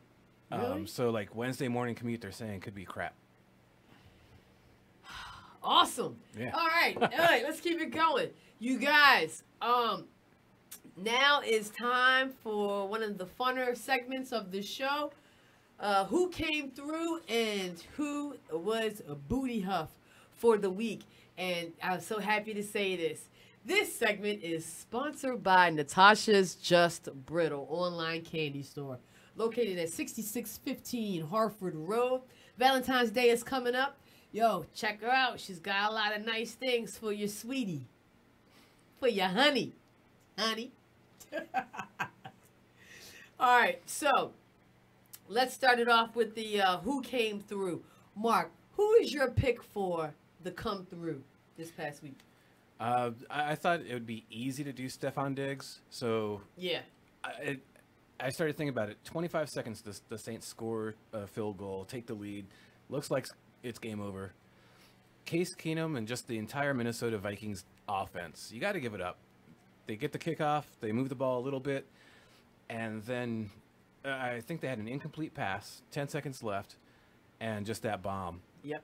The whole offense, without the offensive line protecting Keenum, without Keenum's obviously great arm and accuracy, Joe Flacco, and Stephon Diggs making that amazing catch, tiptoeing, staying in the field, inbounds. Minnesota Vikings offense, man, they punched their ticket to the NFC Championship game, and as Coach DeLane said, they're looking at possibly being the first team to ever play the Super Bowl at home. They are the first NFC team to play in the NFC Championship to possibly play at home as well. That's awesome. That's real sweet, man. Talk about home field advantage. Yes. And Case Keenum, that is I would say that's a legit pick for who came through. And he's been doing it when I say for so long, I mean like for the majority of the second half of the season. I feel like we tend to forget that this is a backup. Yep. This wasn't even the man that was intended to be going out there in the first place. And remember at the beginning of the season, when they needed to go to the backup, what's his name got hurt. There was talk about bringing in Tony Romo, like getting him out of the broadcast booth. Right, we did talk about that. Right, and totally disrespected Case Keenum. 13-3, second best record ever for the team, and yeah, Keenum, man, he looks like a beast. He does, and as far as playoff experience is concerned, it is lacking at every facet of that team. You know what I'm saying? Yes. And for them to go and handle, the New Orleans Saints the way that they did, man, I mean, that's just amazing. I saw a meme. It had a picture of Keenum in a Rams jersey, Foles in a Rams jersey, and it said, "This Sunday is the Jeff Fisher Can't F With Us Bowl." Both backups for Fisher at one point. That's great. That's great. All right, my pick for who came through is Leonard Fournette, running back of the Jacksonville Jaguars. Man, talking about inexperience, this is another completely inexperienced team that came to that is playing in the playoffs. Leonard Fournette, rookie running back, okay, smoked the Steelers for 109 yards rushing, and he had 3 touchdowns. Right, straight smoked the Steelers, and I believe two of the touchdowns came within like the first 10 minutes of the game. Yeah, and to me, you really came through for your team because the way that you guys started off with that first quarter really set the tone for the entire game. I mean, I know that you had Ben Roethlisberger out there. You got, one of the best wide receiver running back combos in the NFL. But you are down 2 touchdowns, you know what I'm saying, at home. Yep. Okay? And you weren't able to answer either one of those joints. Okay? Because they didn't score any points in the first quarter. And to me, that's just invaluable. Yeah, I mean, those 2 touchdowns, his performance in the first part of the game, just really set the tone. I felt like gave Jacksonville some swag, man. After they got those 2 touchdowns, they were like, I don't even think they were like nervous. They were kind of like, oh, we can handle this. We can actually do this. So, his performance, and then, he had injured himself a little bit, and he came back and ran in another touchdown. It was just awesome for a rookie quarterback. I mean, he's just had an amazing season. I have to start saying he has got to be the offensive rookie of the year. Really? Why not? Why not? I mean, Kamara, he had a good season, but Kamara's not playing next week. So, is that the music here? All right, you guys, when we come back, we're gonna do the Booty Huff picks. We're also gonna do a look ahead at the games that's going on this upcoming weekend, and we're gonna talk basketball. Who's the best point guard in the NBA? Don't go anywhere. Just a bit outside.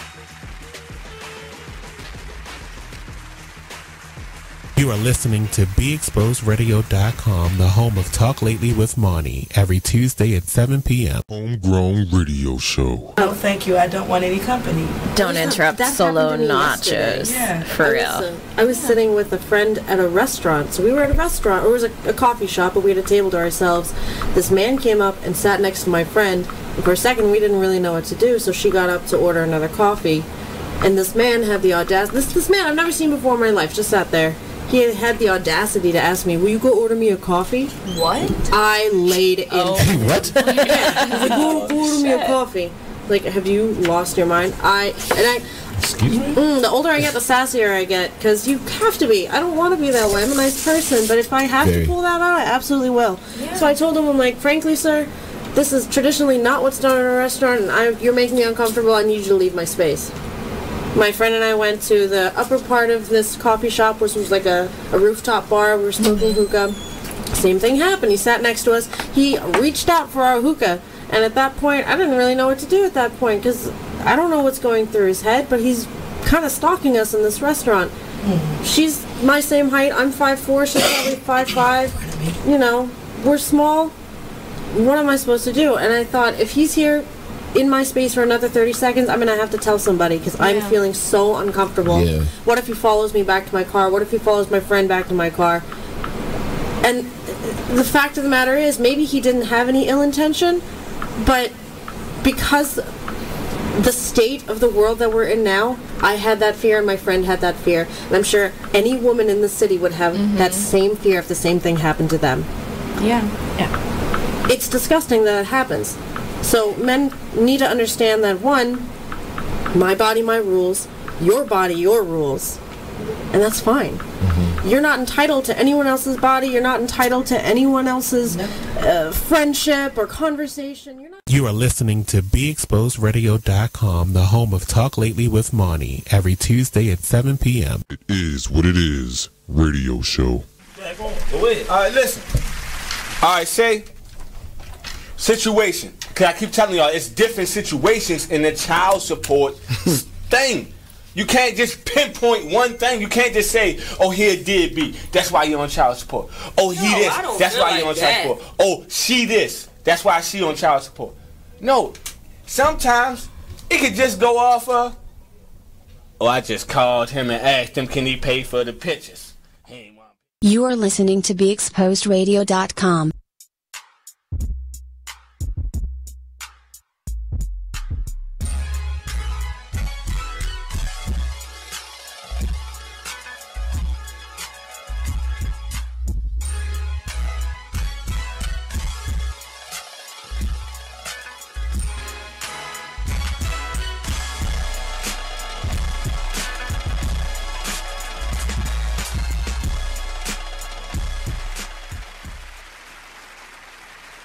Welcome back, Just a Bit Outside radio show on BeExposedRadio.com. We got our Who Came Through picks out of the way. Real quick, Maryland Terrapins, they're playing Michigan Wolverines in Big Ten action. Yep. Maryland is down only by 5, 54-59. Got a 3.5 left in the second half. And that's pretty amazing considering they have guys that are out. They have only 7 scholarship players playing. And they got thoroughly trounced by Ohio State and Michigan State in the last week. So yeah, they got their ass whipped by Michigan State. Yeah, and it's not that bad because those are the only couple of losses that they've taken in the division. So powering through 7 scholarship players, down injuries and everything. Yeah, tough season for Terrapins. Yeah. Yeah. Once they get those guys back, though, who knows? Maybe be a Cinderella story in the making. I won't hold my breath. But okay, so let's keep it moving. As Mark just said, we did our who came through. Now let's really quickly do our Booty Huff picks of the week. Mark, who is Booty Huff this week for you?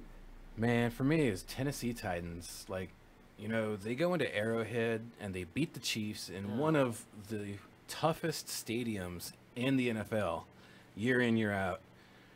And just, damn, what the hell were they doing up there in New England? Like, everyone expected New England to win. I thought they would make it a lot closer than what it was. I did too. But, and not any disrespect to the Patriots, because obviously they're the Patriots. Did Tennessee forget their O-line in Memphis or Nashville or wherever the hell they play? Because Marcus Mariota was on his ass like every single play. He was just getting decked. If it wasn't a sack, he was getting rushed. And poor dude, man, he's got to be feeling it today. Yeah, yeah. Ultimately, I think what that game came down to was just experience versus inexperience. That's also another team that, kind of got a lot of young players on there.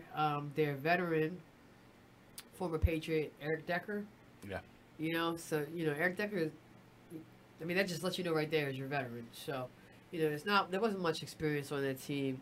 Going up to New England, it's a hard place to win up there at Gillette. They really had their work cut out for them. Did I think they would lose by 3 touchdowns? No. But it was a tough task.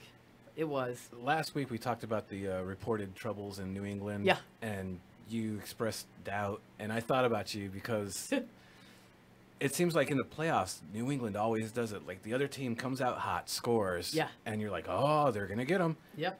And they just thoroughly destroyed them for 4 quarters. They scored the first touchdown, Tennessee did, and then they couldn't score until late into the 4th again. They just manhandled them. Business as usual. We hate them. All right, let's move on. My Booty Huff pick of the week was the Pittsburgh Steelers, yo. I gotta go Pittsburgh Steelers. Pittsburgh Squealers. You allowed yourself to get beat at home by the Jacksonville Jaguars. Okay? And, Jacksonville has been great. Yeah, they had a great defense. We all know. But Jacksonville beat you once already in the season. At home. At home, right. And you are, like, the Steelers always be trying to say this dynasty and that they're this, staple for the postseason who's always there. You let yourself get handled. Yeah, I'm going to say handled, even though the score ended up being a little bit closer than what it was. You can't tell me for the first half of that football game, he was looking at that shit like, OMG. It was like the Titans. Like, did Pittsburgh even show up? Eventually they did, but damn. I know Leonard Fournette is happy for the Pittsburgh Steelers, but and you were so sure of yourself. Le'Veon Bell guaranteeing a Steelers-Patriots AFC Championship matchup. That was a lie. I forget who it was, but someone was like, do I think we can go into New England and beat them? Yeah, sure. And, he wasn't even looking at Jacksonville. So, man, I think they just looked past them. And yeah, absolutely. So, Pittsburgh Steelers, especially Le'Veon Bell, you are Booty Huff. So those are our Booty Huff picks of the week. After the show, check out the show page. I just put up a meme having to do with what Kescia was just talking about. Yeah, we got a little yellow towel humor for you on the page, so check that joint out. Let's keep it moving with the NFL. We got 2 games. We got some conference championships coming up. I want to take a few minutes to talk about that. The first matchup would be the AFC Championship, the Jags at the Patriots. Mark, what things are you going to be interested in, and what's your prediction for the winner? Don't do the score, because we're gonna save the score for extra. Okay. All right. I feel like everyone's looking past Jacksonville, and everyone did it again with the Steelers. But the Patriots are not the Steelers. What I'm going to be looking for most is, can the Jaguars put together 4 quarters of play? Because this last game, they almost lost. They let the Steelers come back after having a big lead, and they cannot do that if they establish that lead against the Patriots. Do I think they can beat the Patriots? Yes. Will they? This is honestly the toughest one to call. I know. I have no idea. I'm gonna jump out there. Jaguars. You wanna jump out there with me? All right. We gonna take that leap together then. All right. Never been to Super Bowl, never been to Super Bowl. Yeah. So, I think the aspect that I am most intrigued with is Jacksonville defense versus Brady and the offense. We all know that Jacksonville's got the #1 defense. They showed it this past week with, to me, one of the most high-powered, if it's not the most, one of the most high-powered offenses in the Pittsburgh Steelers. I mean, you had one of the best wide receivers and running back combos in the NFL, and y'all were able to contain them pretty decently. I mean, you weren't going to hold them scoreless. I mean, because that, to me, that's not realistic. But you were able to contain them just well enough, and your defense was that awesome to hold them scoreless for 1 quarter, for you to survive that game. And to me, honestly, we all go on and on about the offense and the mechanics and the scheme of the New England Patriots. But let's be honest, do the New England Patriots have an Antonio Brown? No. Do the New England Patriots have a Le'Veon Bell? No. The New England Patriots has a Tom Brady, okay, and that's cool, that's good, and you got a Gronkowski, a Rob Gronkowski, okay. So first of all, you're not dealing with a balanced attack. You're pretty much going to be, putting all of your efforts and focusing on, a pass defense, okay. Jacksonville has been dubbed Saxonville. Yeah. Okay? And if anybody knows it, we, the Ravens, the people of Baltimore know, all you got to do is hit that Bama 1 time. When I say that Bama, I'm talking about Tom Brady. All Jacksonville has to do is get to him 1 time. Brady will be frustrated and scared the rest of the game. And I think Jacksonville can do it. I think their defense is just good enough, man. And then, the other side of this coin is, what type of defensive scheme, what defensive plan is Matt Patricia and the Patriots going to come up with for Leonard Fournette? They haven't been tested. Like, they didn't get tested like that with the Tennessee Titans. You got a real offense coming up your way. So what are these are the type of things that I'm going to be looking for. And I'm going to jump out there with you, man. I'm going Jacksonville Jaguars for the win. They're going to the Super Bowl this year. I'm serious. If you want to know the score, check out the extras this weekend. Yeah, we're going to be hitting you with the extras for the score, so stay tuned. Let's keep moving with the NFC. Really quickly, Eagles, Minnesota. What you got? Oh, man. It's good to have 2 games that are just so close to call, too hard to call. Nick Foles, he struggled that first half, but he looked good in the second half. But then you still look, and the Eagles only scored 3 field goals in that second half. They got to do more against the Vikings. Yeah. You got the Vikings coming into your home field. They've got to do more than what they did against Atlanta. I'm rooting for the Eagles. I want to see the Eagles get in. But I'll be damned if I don't think the Vikings aren't just going to tear them apart. Yeah, I was about to say, I think the Cinderella run for the Eagles ends this upcoming weekend, man. Like, honestly, Atlanta should have been on Booty Huff, too, because I don't know what the hell, I don't know what the hell happened out there with them and the Eagles, man. And I'm pretty sure that Philadelphia's, fly, Eagles fly. I'm pretty sure they're flying high right now, thinking that, that they can actually do it with Nick Foles. But I feel like Minnesota is going to come up there and just ruin everybody's weekend in Philly. Yeah. I mean, yesterday's game was such an amazing game. Yeah. I'm not expecting that to happen again, but I think it'll be close. I think it'll be close for like a half. And I think Vikings are just going to start running away. I think they'll frustrate Foles. I think Foles' inexperience as a starter is going to shine through after a while because the Vikings have a hell of a backfield. I mean, yeah. They were all over the Saints. Yeah. And if they do that, like, it's just they're going to have to rely on their run game. And Ajayi is a beast, but it's not enough to beat the Vikings. And honestly, do the Philadelphia Eagles have anywhere near the type of offense that the New Orleans Saints has? No. Right. So I'm really thinking points are going to be very hard to come by this upcoming weekend. So we'll see about that.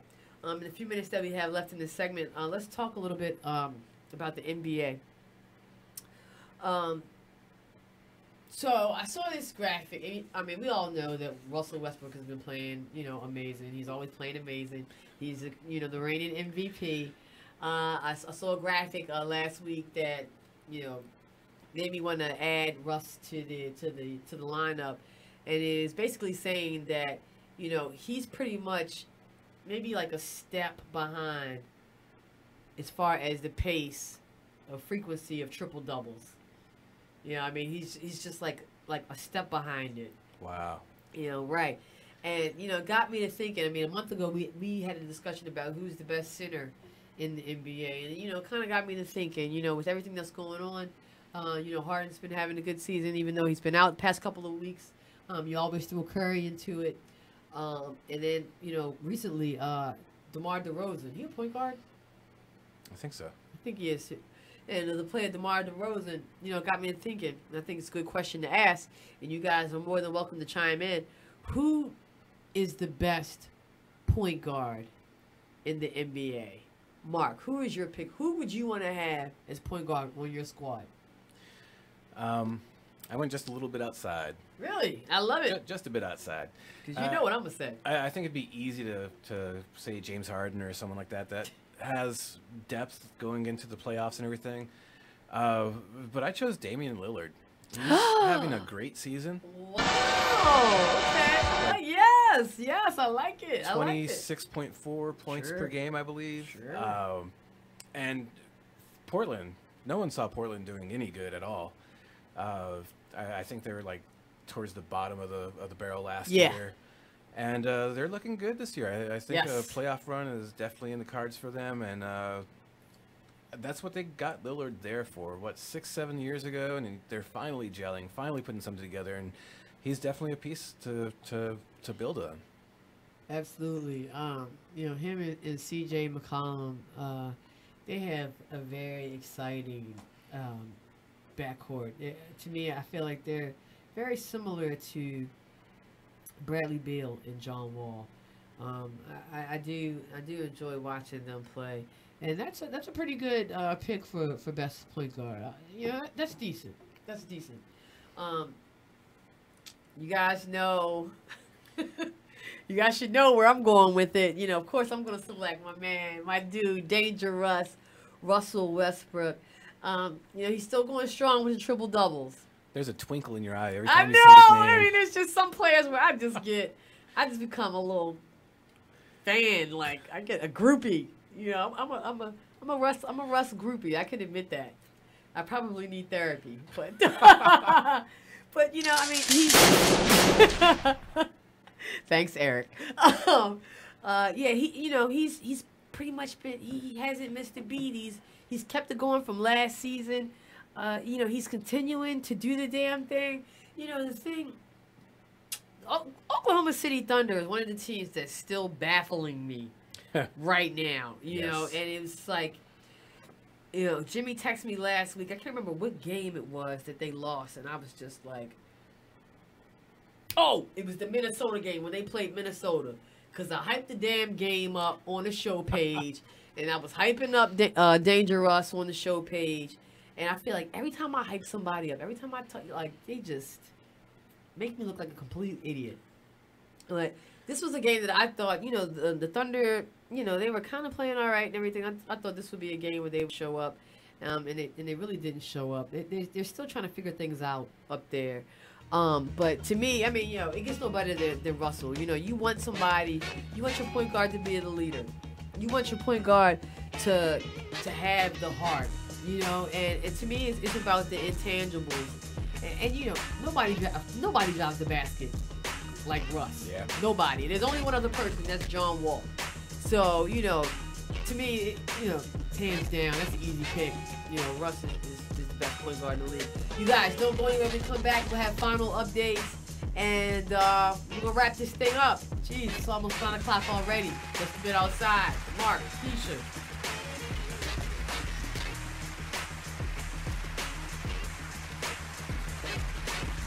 Be Exposed Radio.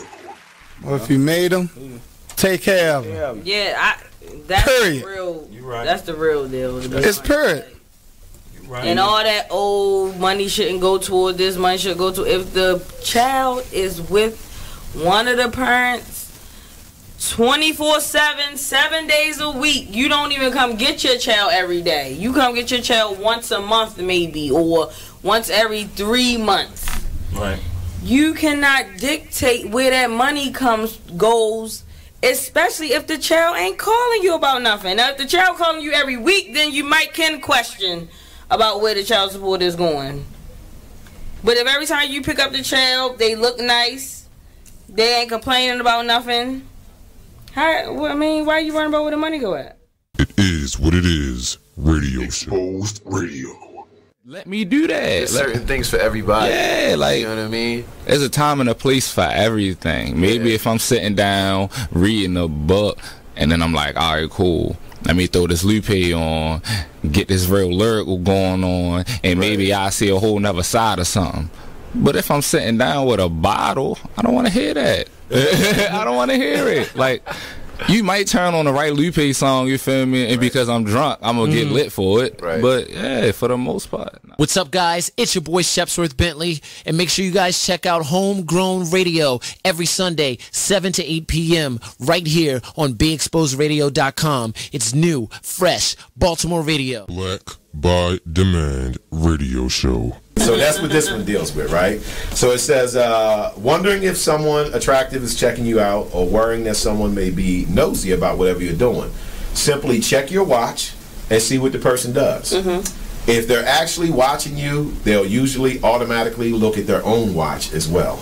Okay. That's interesting. Mm-hmm. So they're saying their focus on you will be so high that they will mock what you're doing.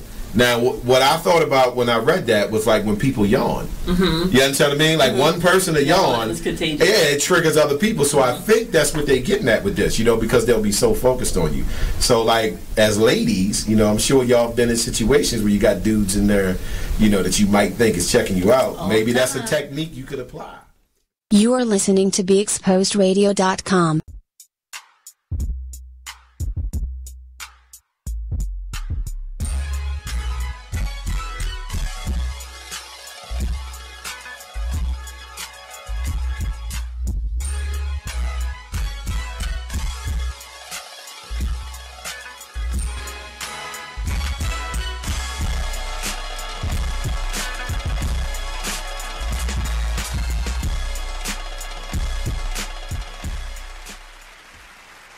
Welcome back, Just a Bit Outside Radio Show on BeExposedRadio.com. And I got to throw a shout out, because we haven't done it yet today. DJ Delight, Mike McMillan. Man, His name escapes me right now. The gentleman with Hope Missions, man, he was bopping his head and he was digging that music. And I meant to mention it then, right? But we got so into the interview so quick that just. Mike, what up? My mic sounds nice. Thanks for the music, and if you need them for funerals. Damn.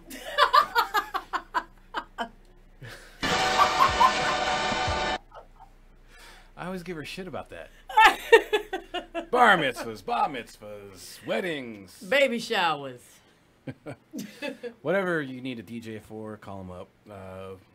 We got to put his info up on the page. Yeah. It's been a while. Yeah, we'll do that. We'll do that for you, Mike. All right, you guys. A few minutes we have left. We have one update. Michigan beat Maryland. Yep. 1 point. 1 point defeat. That's a tough one. Tough one for the Terps. We're going to continue in this last few minutes to continue our NBA talk. Mark and I just gave our picks for the best point guards in the league. There was something else that happened last week that kind of caught my eye and I thought was worth talking about. There was a game in Toronto. It was in Toronto, right? I believe. I think so. Yeah, it was in Toronto with the Cleveland Cavaliers and Toronto Raptors. The Toronto Raptors whooped the Cavaliers' ass. Okay, I'm going to say that again. Whooped their ass. And, I mean, I believe this was like the first time in LeBron's career that he had lost back-to-back games by 25-plus points.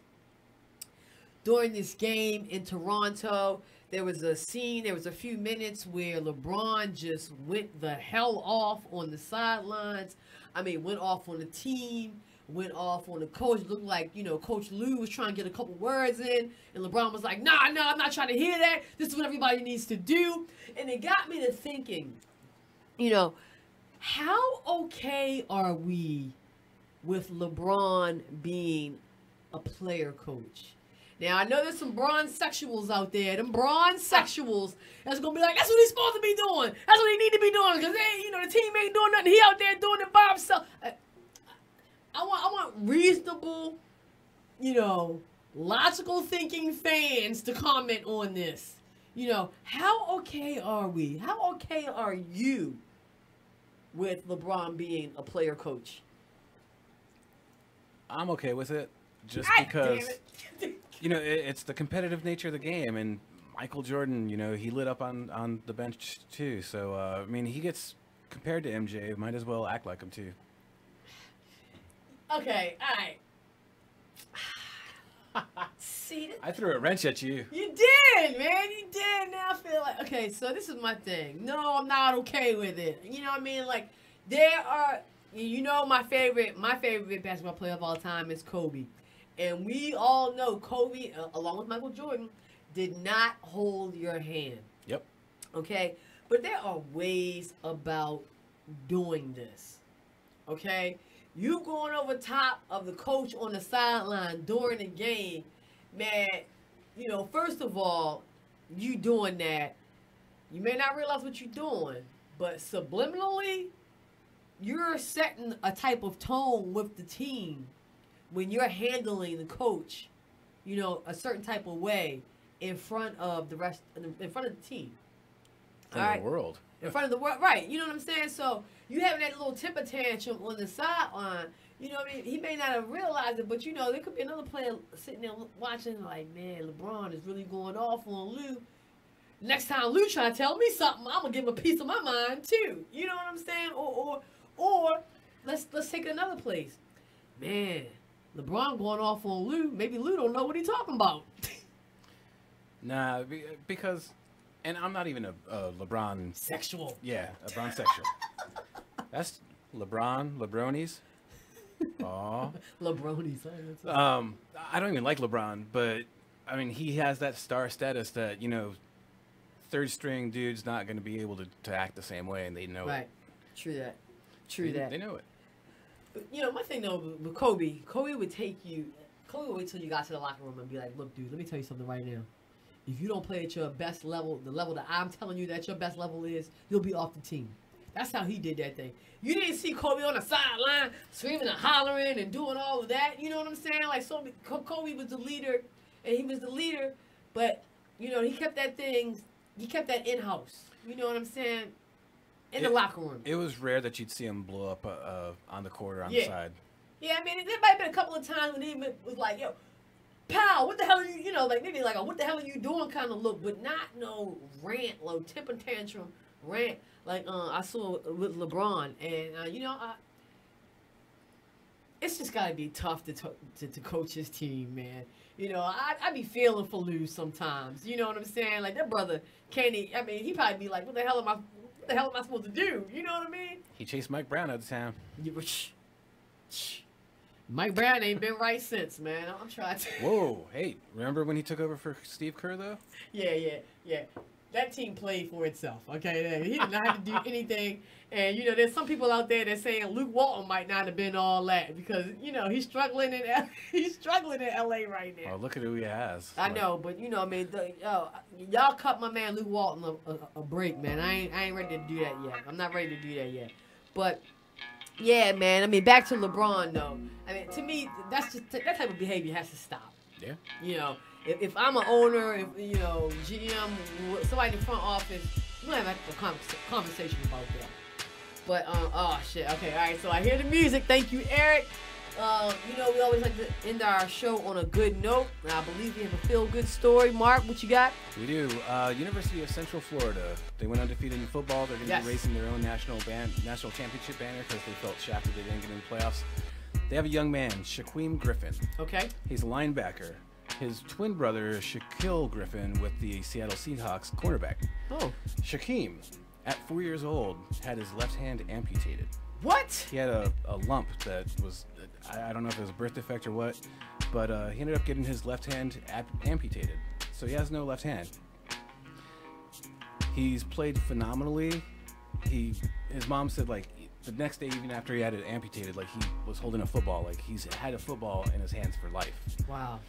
He's a senior. And he is actually getting looked at by the NFL. That is fantastic, man. I'm telling you right there. That lets you know there's nothing that you cannot do. That is a great story. You guys, that's all the time that we have for today. We would like to thank the Hope Missions team for coming through. I personally would like to thank Coach Fitzgerald for taking the time to speak with us. Man, that was an amazing interview. You guys, you know how we end the show. Baltimore, spread love, yo. See y'all next week, baby. You